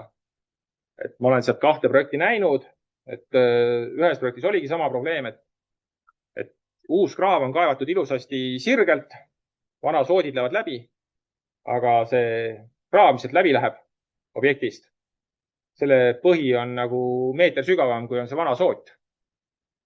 Et sa ei saa nagu samaaegselt juhtida vett mõlemasse kohta, nii sooti kui ka kraav, sest kraav lihtsalt asub meeter madalamal kui soot. Noh, seal oli muidugi tegemist märja selle metsa taastamisega, seal tehti lihtsalt eesvoolule pinnastammid, mis tõstsid siis eesvoolus veetaseme nii kõrgeks, et hakkas siis voolama sinna sooti. Aga selline asi põllumajandusega seotud objektil tähendaks kohe seda, et peab kontrollima, et ega ükski drenaažisuu ära ei jupu. Et me ei saa, et noh, drenaažisuudmed on ju projekteeritud kõik selle järgi, noh, nende süvendatud, nii-öelda süvendatud kunagi eesvoolude põhjakõrguste järgi. Et need suudmed tõenäoliselt paiknevad madalamal kui need vanad soodid nii-öelda. Et seal on jah. Noh, ja siis soodi avamiskraav on nüüd tore asi, mille on keskkonnakaitseraatis, millele saaks ka nagu küsida nendest raha nii-öelda nendest määrustest või toetustest.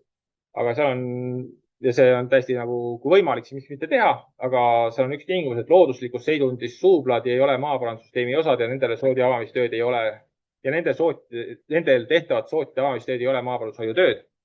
Ehk siis looduslikes seisundis suublatele ei saa nende sama toetusega nii-öelda peale minna, kui kellelgi tekiks mõte, et see on ikkagi mõeldud nii-öelda maaparandussüsteemiga seotud sootide avamiseks nii-öelda, et kui see on kuskil mingi looduslikus seisundis suubla, siis sellele nagu, mina sellest määrust loen välja, et sellele nagu toetust ei saa selle raamest küsida. Siis on meil olemas koelmupadjandid, siis kalastiku elupaigad. Võib projekteerida sobivate tingimuste korral ranniku, mere ning lõhe ja forellijõgedesse suuvatele eesvooludele. Ja ta kujutab endast siis voolusängi põhja paigutatud kruusast ja liivast lävendi tüüpi padjandit. Eesvoolu projekteerimisnormides on toodud ka siin tingimused. Noh, siin on jäetud mõned asjad muidugi kohe mainimata, et esiteks seal eesvoolus peaks säilima ikka ka madalveeperioodil vee voolamine. Et kui meil on eesvoolus ainult kevadeti suur vesi ja eesvool kuivab suvel võib-olla ära või esimest suuremat seda kevadist sula kuivab põhimõtteliselt ära, jääb sinna mingi 5-6 cm vett voolama. Või selle koelmu sinna ju ehitada. See kala võib ka sinna tulla, aga see mari ei arene seal välja nii-öelda, et see kuivab ära, et ta võib jääda lihtsalt nii-öelda, ütleme nii, et lõksuks siis, et noh, soovitatav on sinna kaasata veeelustiku ekspert, et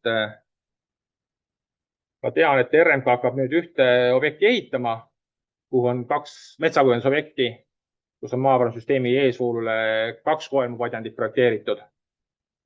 Ja seal meil oligi veekaitse selle veeelustiku eksperdiga tükk nuputamist, et kas seda vett ikka jätkub seal nagu ka muul ajal. Et jah, voolusäng on väga suur oli. Kevadeti kõik räägivad tohustus vee hulgast, aga kui seal nagu käisid augustikuus seda objekti vaatamas või juulikuus, siis sa kõndisid tossuga põhimõtteliselt võisid kõndida eesvoolu põhjas osades lõikudes. Et siis seal oli küsimus, et kas teha või mitte ja et algul RMK soovis sinna rohkem, aga siis me esialgu piirdusime sinna 2 projekteerimisega, et vaatame siis nii-öelda, et praktika on siis tõe kriteerium, et kas see hakkab toimima seal või mitte, et noh, vähkide teiselupaik. Noh, nähakse ette jõevähi varjepaigana, neid projekteeritakse vähi elupaigana tuntud vooluveekogudesse, suubuvatesse puhtaveelistesse veekogudesse. Noh, jõevähi elupaiga kvaliteedi eelduseks on tingimus, et vooluveekogudes säiliks vee voolamine ka põuastel perioodidel. Noh, see on täpselt seesama, mida me tegelikult mainisin ka põhimõtteliselt seesama eelmise koelmu kohta, et põuastel perioodil peab ka see vesi olema olemas. Ja noh, koelmute rajamisega või nende vähi teiselupaikade rajamisest tuleks siis kaaluda ka veerežiimi taastada ja õgvendatud jõelõike veidike looduslähedaseks muuta. Et eesvooludel projekteeritakse vähkide teiselupaigad nõlvakattena või eesvooludesse paisjärve kuhikuna. Vähkide teiselupaik projekteeritakse keskmiselt 30 cm läbimõõduga kividest. Samamoodi minupoolne soovitus on kindlasti kaasata veeelustiku ekspert, sest seda vähkide teiselupaika ei kajasta Tartu Ülikooli juhend, Maaülikooli juhendis on seda väga minimaalselt kajastatud. Ja määruses jah, ta on öeldud, et milline ta olla võiks, aga ega seal nagu seda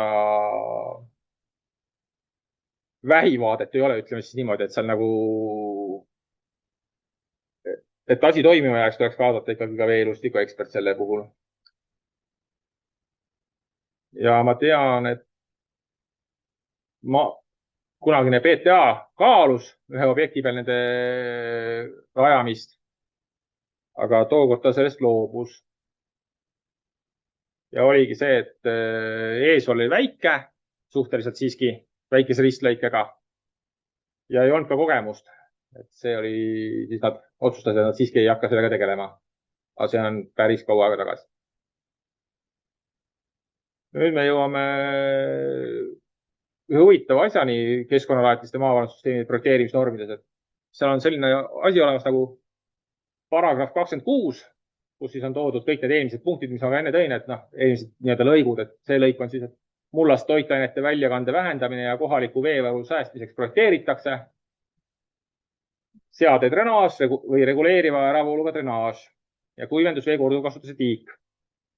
Need on ilusasti toodud ära loetelus, kus on kõik need keskkonnakaitserajatised paragrahvis 26 loetletud erinevates punktides.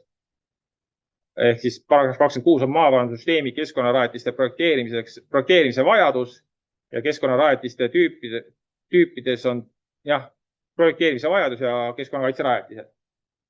aga selles loetelus puudub veerežiimi kahepoolne reguleerimine. Nagu me vaatame, loeme seda määrust allapoole edasi, siis seal eraldi punktina on olemas veerežiimi kahepoolne reguleerimine, et peaks tegelikult olema täpselt samamoodi kajastatud enam selle punkti all. Noh, sest seade drenaaž ja veerežiimi kahepoolne reguleerimine, tegelikult mõlema asja eesmärk on ju taimetoitainete väljakande vähendamine ja kohaliku veevaru säästlik kasutamine nii-öelda. aga nad on jah. Siin siis on puhtalt praegu võetud siis see seade drenaaž projekteerimisnormidest. Et seade drenaaž või siis reguleeritava äravooluga drenaaž on drenaažisüsteem, mille suudmesse või kollektorile rajatud seadmete või rajatistega tõkestatakse perioodiliselt vee äravoolu, tõstes sellega pinnavee põhjavee taseme treenidest kõrgemale, ligikaudu 0,3 kuni 0,5 meetrit maapinnast, ehk siis taimedel oleks parem kasvada. Ja siis on mõeldud seda, et drenaaž töötab tavarežiimis ehk avatult ainult siis, kui on külvi- ja koristusperiood, kui on vaja, et selle põllul oleks kandevõime suurem. Et mõte on selles, et sinna drenaažile pärast tuleb joonist ka, et see seade drenaaž hakkab hoidma ühtlast veetaset nii-öelda seal. Et kui on sademed, jah, mingi osa läheb drenaaži, voolab minema, aga sinna mulda koguneb nii-öelda teatud maht vett, mis siis põuaperioodil aitab taimedel ka kasvada nii-öelda, et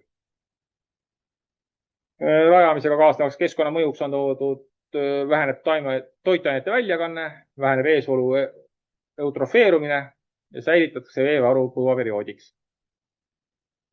Kulu on selle rajamine muidugi ja samamoodi ka selle reguleerimine. Et küsimus on jah, et kes seda reguleerib ja kuna.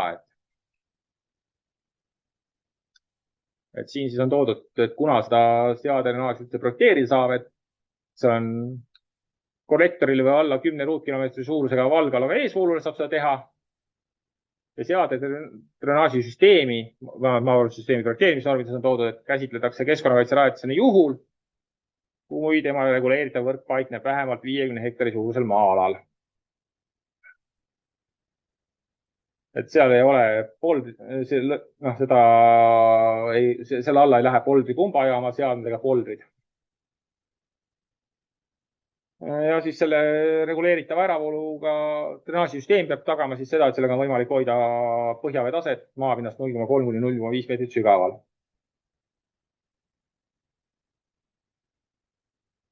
Ja selle kohta on siis siin üks väike skeem ka, et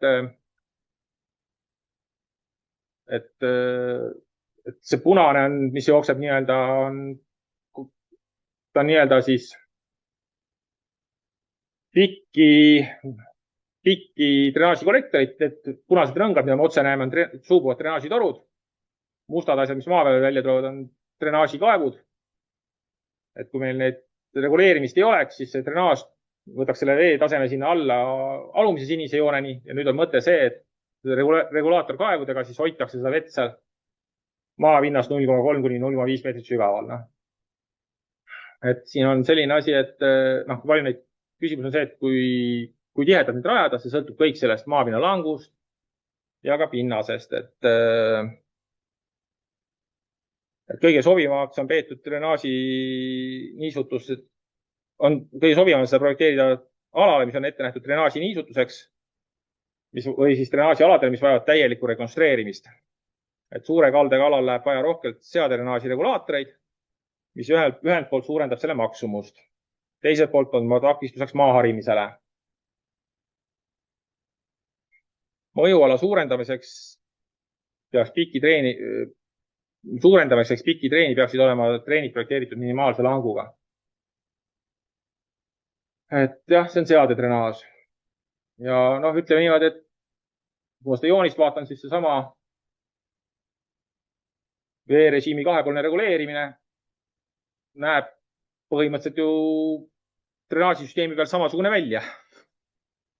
Et samamoodi kaetakse kaevud, et mis siis nüüd siin nagu nende vahe on, et me siin määruses toodud mõistes, et seadedrenaaži juures ei käsitleta või käsitletakse seda, et hoitakse kinni ainult sademevett ja siis nii-öelda maapinnast nii-öelda allikalist või siis pinnavett nii-öelda.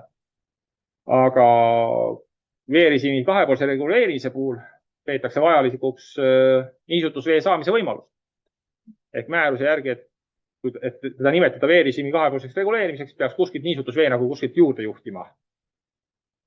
Mis nagu, ütleme niimoodi, et tekitab küsimusi minus selles suhtes, et mõlemad asjad täidavad sama eesmärki. Lihtsalt küsimus ongi, et kas see, kus see vesi tuleb, kas sellel on tegelikult tähtsus, kui me täidame ära täpselt sama tulemuse saavutame ja põhimõtteliselt samasuguse süsteemiga. Aga see selleks, ja siis on seal veerežiimi kahepoolse reguleerimisele, et vett hästi läbi laskev pinnas peab olema, mille filtratsioonimoodul on kuni 0,2 meetrit ööpäevas. Ja selleks peaks olema tasane reljeef, mille maapinna lang on kuni 5 promilli. Nüüd see on võetud maavarusüsteemi projekteerimisnormidest. Tasane reljeef, mille maapinna lang on kuni 5 promilli. Ja me võtame sama määruse natuke asja edasi, paar punkti. Projekteeritakse maapinnale, mille lang on kuni 2 promilli. Et määruses on endas vastuolu. Et kumb ta siis peab olema, kas 2 promilli või 5 promilli. Ja siin ongi siis see, et veerežiimi kahepoolseks reguleerimiseks juhitakse kõrgemalt maa-alalt isevoolselt või pumpamise eel niisutus vesi drenaaži kollektori ülemise osasse ning vajalik veetaseme hoidmiseks projekteeritakse kollektorile regulaatorkaev. Ühesõnaga sama joonis, aga regulaatorkaevud on olemas, aga me juhime lihtsalt siia kõige ülemisse kaevu, hakkame vett sisse juhtima, et see hakkab siis hoidma siin neid veetasemeid. Et ja siin on jah, et veerežiimi kahepoolseks reguleerimiseks uus drenaažisüsteem projekteeritakse vähendades treenide arvutuslikku vahekaugust 20–30%. Ja treenide languks projekteeritakse kuni 1,5 promilli. Siis siin nüüd rääkisime sellest seadedrenaažist ja kahepoolsest reguleerimist, aga meie vahele üks kuivendusvee korduvkasutustiik. Nime olen kuulnud, kunagi projekteerinud ei ole näinud, et praegusel ajal oleks keegi kunagi projekteerinud. Aga normides on ta olemas. Vanu olen näinud. Et kuivendusvee korduvkasutustiik projekteeritakse läbivooluta seisuveekoguna, kuhu vesi kogutakse kuivendussüsteemist niisutusvee tarbeks. Ja see kogutakse siis sinna kevadiste kõrgete veetasemete ajal, et vesi voolab sinna nii-öelda korduvkasutuse tiiki, see suletakse, korduvkasutuse tiigi põhi ja nõlvad peavad oma veepidevad. Et see on tore keskkonnakaitserajatis ja siis tiigi mahu määramiseks on vajalik kastmis- või niisutusnorm.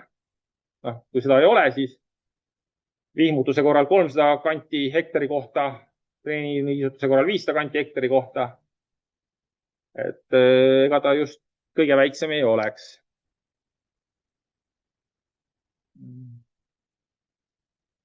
Ja mis selle juures veel on, et maavarusüsteemi projekteerimise normides ei ole seda, aga Maaülikooli koostatud juhendis on kirjas, et et kui kuivendus või korduvkasutus liikme rajada või projekteerida, siis on nõutav, et selle süsteemi osa oleks ka niisutussüsteemi projekteerimine.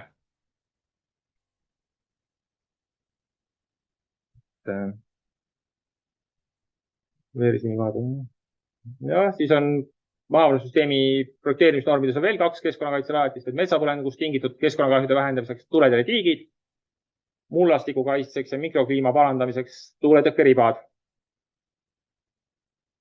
Tuuletõrjetiik, kus juurdepääsu tagava teega projekteeritakse eesvoolule, alalise veega täituvale kuivenduskraavile või tugeva põhjaveega toitumisega maavarasüsteemi maa-alale. Maauks tal veetakse siis vähemalt 500 kanti ja sügavuseks peab tal olema madalveeperioodi vähemalt 2 meetrit. Ja nõlvused projekteeritakse vastavalt pinnase omadustele ja siis saab vaadata maavarasüsteemi projekteerimisnormides, mis see nõlvus peaks olema. Määruses on, et kavandatakse loomade jootmiskohaks 1 nõlv, nõlvuse 1/3. Ja praegu ma ei ole näinud või ei ole kuulnud, et keegi väga tuletõrjetiike projekteeriks.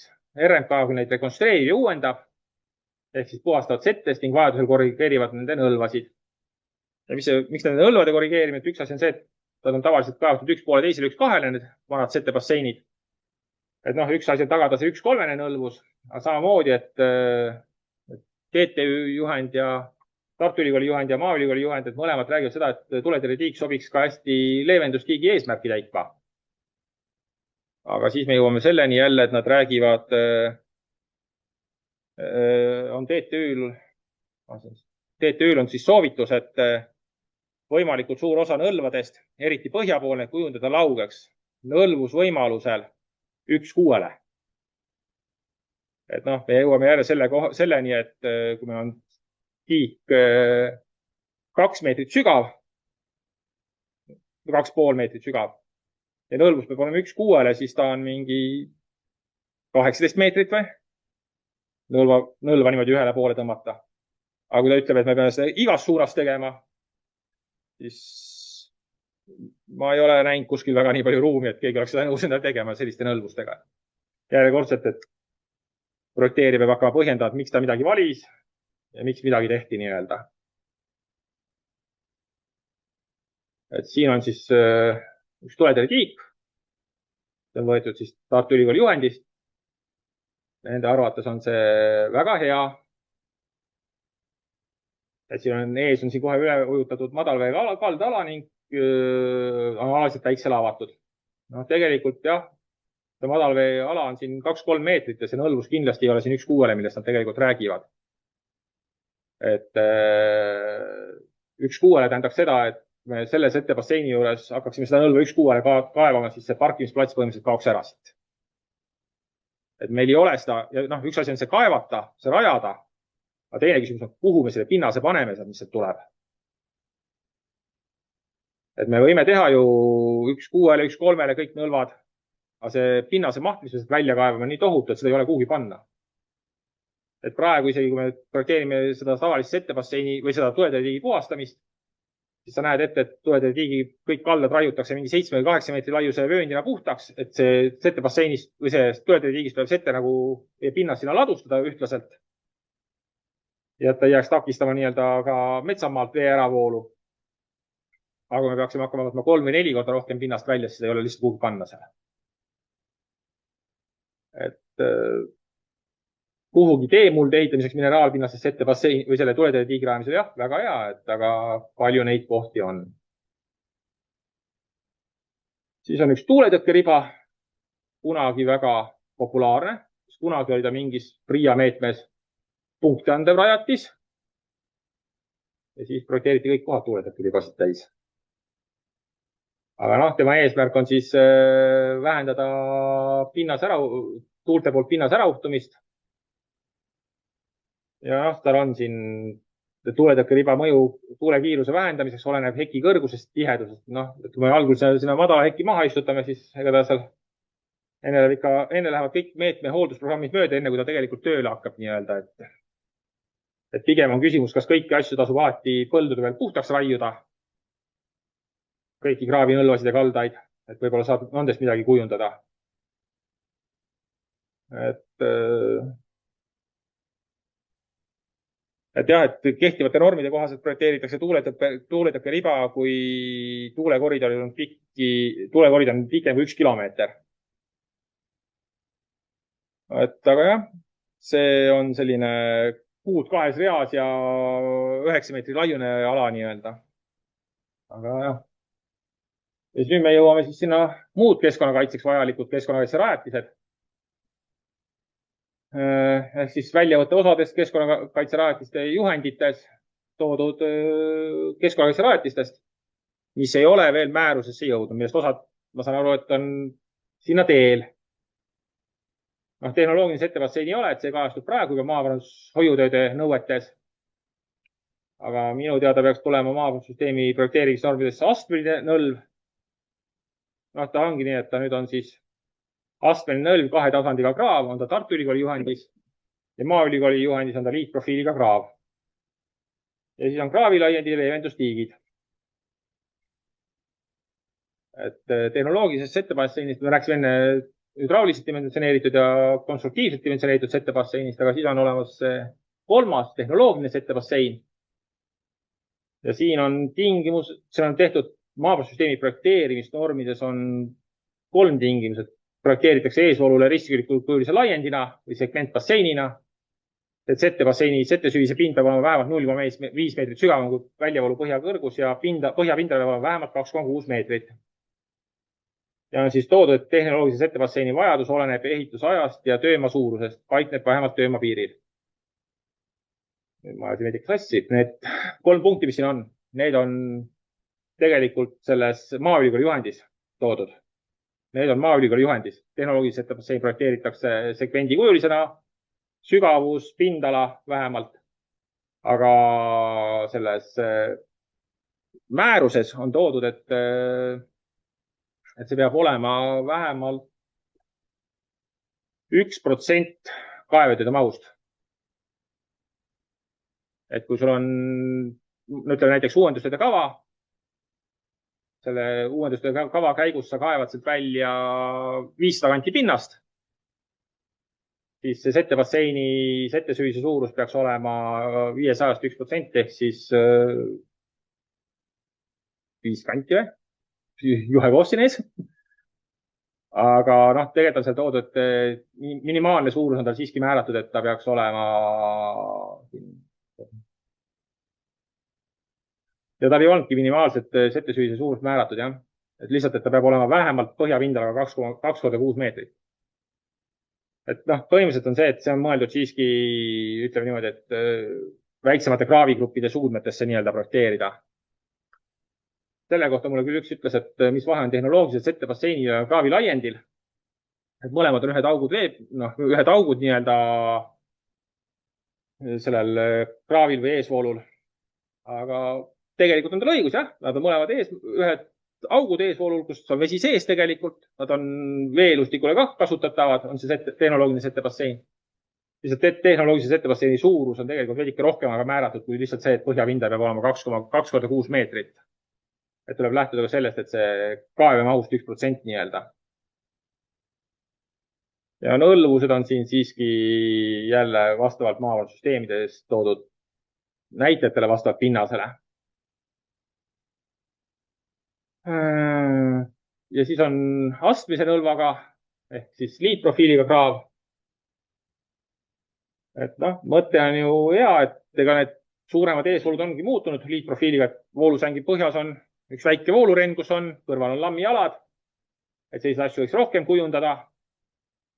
Et väikese sügavusega looklev madalveesäng, kõrgeperioodil veesügavus suureneb ja voolusängu ulatub lammile. Head asjad on tal see, et madala sängis on uhtainete sättimine väiksem. Lammiala on biofiltrina toimib ja vähendab reostuskoormust. Väikese vooluhulga korral on suurem veegiht alumises voolusängis ja samuti on ka hooldusmaht vähem. Et kui väike vooluhulg voorab mingi laial alal, siis see kasvab kõik täis nii-öelda heina ja taimestikku. Aga see on see veerenn nii-öelda keskel, siis see tavaliselt püsib puhas nii-öelda. Aga seal on siis ka maatulunduspindala vähendamine nagu negatiivseks pooleks ja tegelikult on nende kunstlik rajamine on päris kaevemahukas. Et noh, siin ongi, et liitprofiiliga kraavid sobivad eeskätt põllumajandusmaale, kus lammialad vähendavad põllumajanduslikku hajukoormust ja maa-alale, kus suure valgalaga eesvool on aja jooksul muutunud looklevaks ja kujundanud madalvesängi, et juba, kus see on nagu aset leidnud, et seal ei tasu seda nagu kohe hakata likvideerima, vaid mõelda, et äkki on võimalik seda nagu kuidagi see niimoodi kujundada, et ka olemasolev see põllumajandussüsteem, maaparandussüsteem, see toimima jääb. Et siin on siis 3 näidet sellest Maaülikooli juhendist, et liitprofiili kujundamist kaalutakse, kui olemasolev voolusängi läbivaaste on puudulik valgala suurenemise tõttu ning see vajab rekonstrueerimist. Et noh, kunagi ongi projekteeritud üks trapetsikuline voolusäng, see on aja jooksul muutunud siin selliseks veidikene põhjad on ära vajunud, aga drenaaž toimib nii-öelda. Drenaažitor on veepinnast piisavalt kõrgel. Aga vooluhulk ei mahu enam sängi ära, sest kuskilt juhiti mingi vesi juurde. Näiteks ka kas või uusarenduste vesi, mis juhitakse mõnikord eesvooludesse või mingite tööstusparkide oma. Et siis pakutakse välja variant, et kaevatakse see madalveesäng veidike sügavaks ja samamoodi kaevatakse siis kõrvale see madalam lammiala, et kus siis vesi voolab ainult suurve ajal. Siis on olemas, et lahendusvariant, et kui eesvooli põhja on ladestunud settest, kui eesvoolu põhja ladestunud settest on moodustunud stabiilne looklev madal voolusäng, mille põhjakõrgus vastab nõuetele, kuid suurveaegne veetase tekitab probleeme. Ja siin ongi näidatud see, et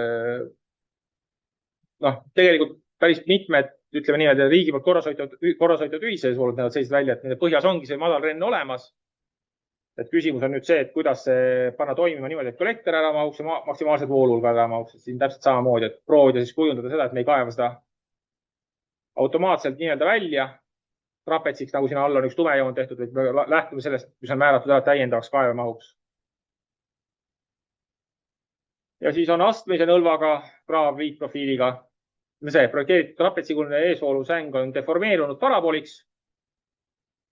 Noh, samamoodi, et see on see, millest ma räägin, et kui sellises paraboolses põhjas hakkab vesi jooksma väike vooluhulk, see kasvab kõik heine ja võsa täis, et see on raske hooldada.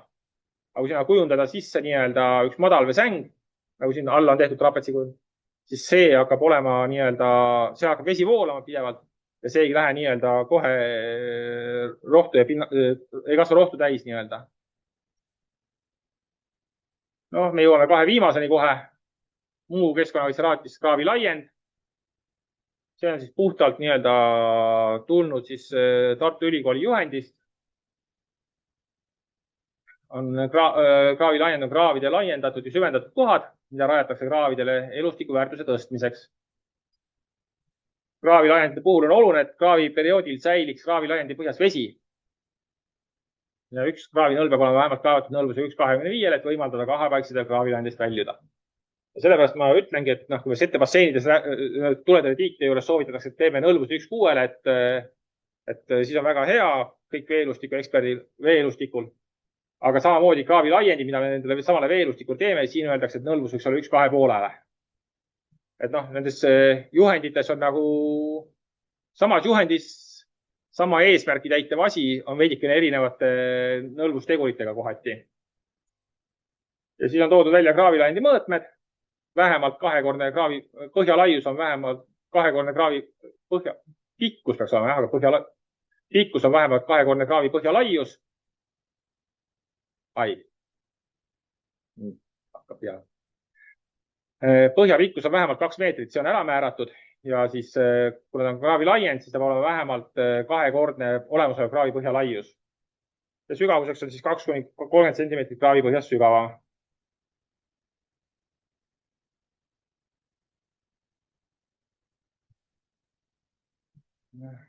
Ja siin on siis pilt nii-öelda.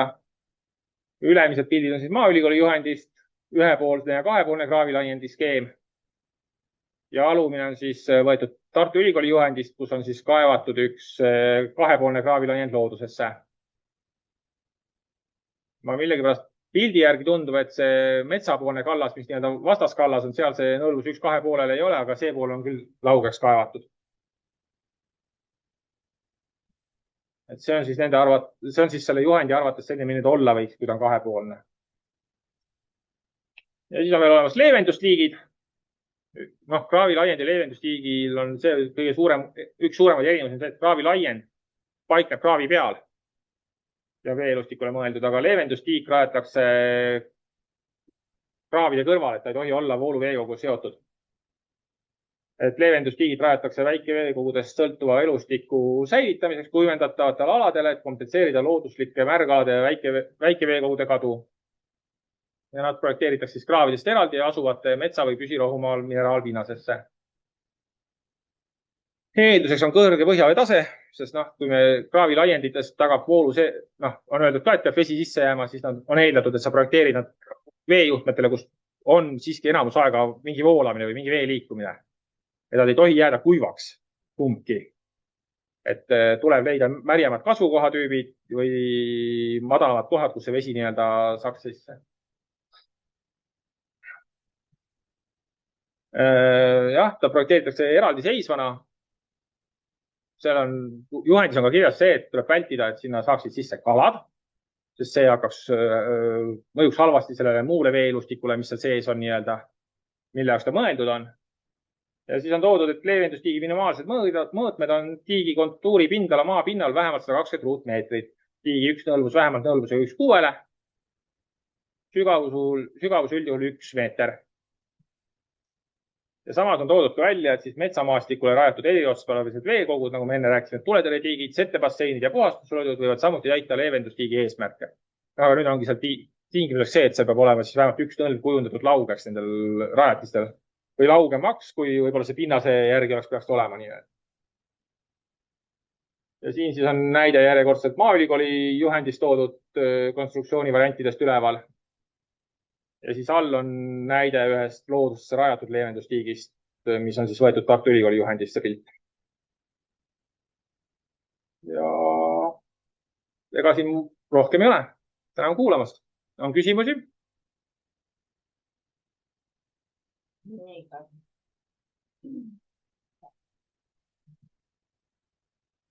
On küsimusi?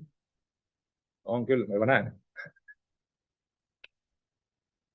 Kellegi teisel ei ole, siis mina juba sain rääkida, aga ma lihtsalt tahtsin võib-olla selles mõttes peegeldada, et nende igasuguste lodude ja settetiikidega on 2 suurt probleemi.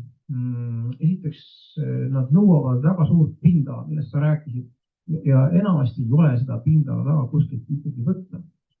See peab olema ka lauge, et sa saaks nagu rahulikult majandada. Maaomanik peab ju tegelikult nõustuma sellega ja nii edasi. Et siin on füüsilised, administratiivsed, igasugused takistused, et saada see suurt pindala, mida vaja on, et harva me saame. Aga samal ajal see tõusus on tegelikult madal. Et see 0,5% valda pindalast, see ei tee sugugi korda seda vett, mis läbi voolab. Et see võib-olla parandab 5% jagu seda toita ja koormust seal vees. Me räägime praegusest 0,5% puhastuslodu puhul on. Aga see liigiga samamoodi, eks seal on 0,05% on see pindala suhe. Et ta ei ole väga efektiivne meede tegelikult. Et nagu proovitakse kuidagi olukorda parandada, aga näiteks väliskirjanduses, mis ma olen nagu lugenud, vähemalt 1–2% peaks olema valgla pinda, et üldse saaks teaduslikult nagu mõõta, et sellel on nagu tulemus. Võib-olla need projekteerimisasjad nagu paranevad ja ma ei ole nüüd uuemat kirjandust uurinud, et kas see 0,5% üldse annab mõõdetavat nagu tulemust. Aga igatahes minu märkus on see, et ta ei tee korda seda. No selle sama puhastuslodu juures oligi, et seal oligi see üheks miinuseks oligi seal pandud see, et oleks see puhastuslodud olid, olid see eespool.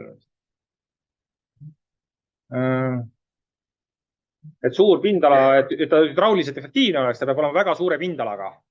et noh, me jõuame järjekordselt selleni, et me ütleme, et see 0,5% on küll nagu vähe, onju, aga kui me hakkame arvutama, et kui suur see põld seal taga on ja kui suure rajatise me peaksime nagu selle 0,5% järgi juba sinna rajama.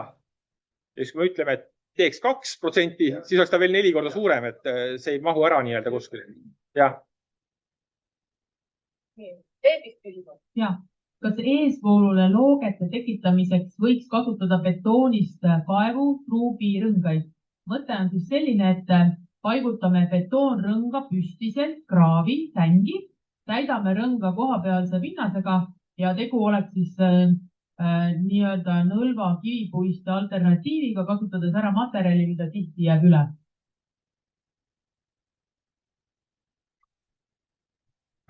Ma saan mõttest aru, kus see tuleb. Et noh, seal on üks asi, et kivipuiste puhul, mis sinna tehakse, see toetub mingile pinnaskehale nii-öelda, hakkab toetuma. Et ta on minu silmis, ta vähemalt esialgu tundub, et see kivipuiste on nagu veidike kohtkindlam või püsivam, et kui me lihtsalt paneme nii-öelda, et kaevame kraavile, et tõmbame ühe koha siledaks, paneme sinna ühe betoonist rõnga, täidame selle pinnasega ära. Kui see vesi hakkab käima ühelt poolt, teiselt poolt hakkab sinna vastu uurima, et kui ta alt puhtaks ta hakkab nühib nii-öelda, et kas ta üldse jääb õigesse asendisse või kukub sinna kraavi ümber ära nii-öelda, et.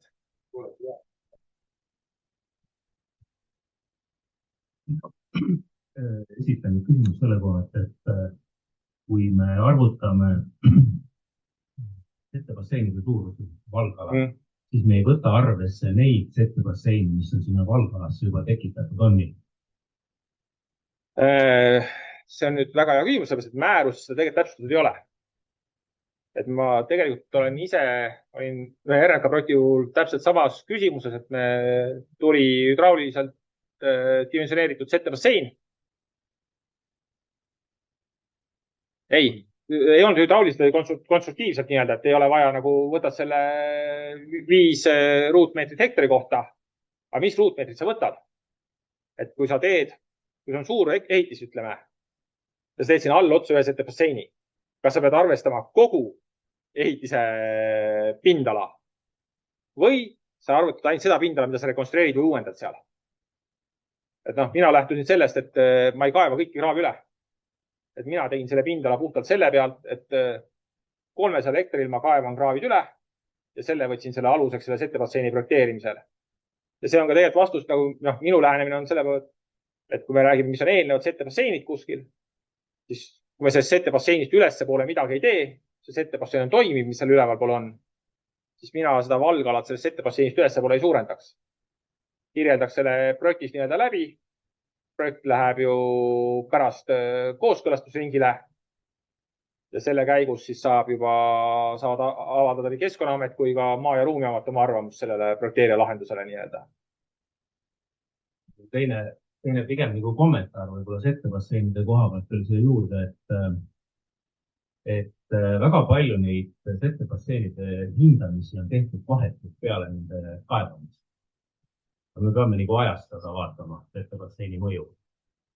Ja tal on tegelikult 2 väga olulist muutust ajad, mis setebasseinil on see, et esiteks see mingi aja jooksul kasvab rohelist massi täis, mis oluliselt suurendab seda igasugust sette ja toitainete pidamise võimet. Ja teine isegi veel olulisem on see, et kui me teeme setebasseini õige koha peale, siis me peame seda eesvoolu või kraavi selle võrra harvemini üle kaevama, et hooldusvälp pikeneb ja kogu see elustik, mis sinna kraavi välja kujuneb, suurendab seda kraavi isepuhastusvõimet arvestada.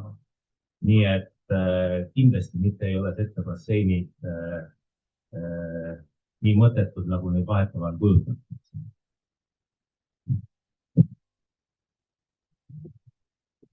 Nii, kas on veel 2 küsimust veebist? Ja siis tõmban vastab kokku. Kas kahepoolseid süsteeme on Eestis ka juba rajatud ja nende toimimist seiratud? Ja sama küsimus tegelikult ka muude keskkonnarajatiste kohta, et kas nad täidavad oma ülesannet näiteks elustiku jaoks? Kas me uurime ja seirame neid? Kraavi laiendite ja leevendustiikide kohta mingeid uuringuid on tehtud. Võib-olla eelnev ettekandja oskab selle kohta paremini vastata kui mina. Küsimuse põrataks küsimuse eelnevale ettekandjale tagasi selle seiramise kohta. Kiire vastune. Kas seiratakse? Küsimus oli see, et kas vaata, et seirab. Ma ka ei tea ja ma lootsin, et ma saan siit teada ka, et kuidas need asjadega on, et ma ise kadustan, et ma räägin, et ei ole nendel meetoditel väga suurt efektiivsust, aga ma ei tea uuemaid andmeid. Kellele selle ülesande kodutööks jätta, et kes uuriks välja, kas ja mida ja kuidas seiratakse? Eks ma võin vaadata siis, et ma tean, et see enne, kui see juhend tehti, need juhendid tehti selle leevendustiikide, kraavilaiendite ja leevendustiikide kohta. Siis enne seda oli olemas Tartu Ülikooli juhend, kuidas neid projekteerida ja siis seal oli mingi ülevaatus tehtud nagu mingite nende rajatiste kohta, mis seisus nad on. Aga ma võiks öelda, et nende kraavilaiendite ja leevendustiikide rajamine alles riigimetsas, ma arvan, et läheb lahti, et need alles tulevad. Et see on 2024 aasta juhend. Et alles lähevad praegu projektidesse ja lähevad alles ehitama. Et ma tean, et neid osadesse projektidesse on täiendavalt juurde pandud, et täita neid soovitud eesmärke siis. Nii, aga aitäh, Rasmus.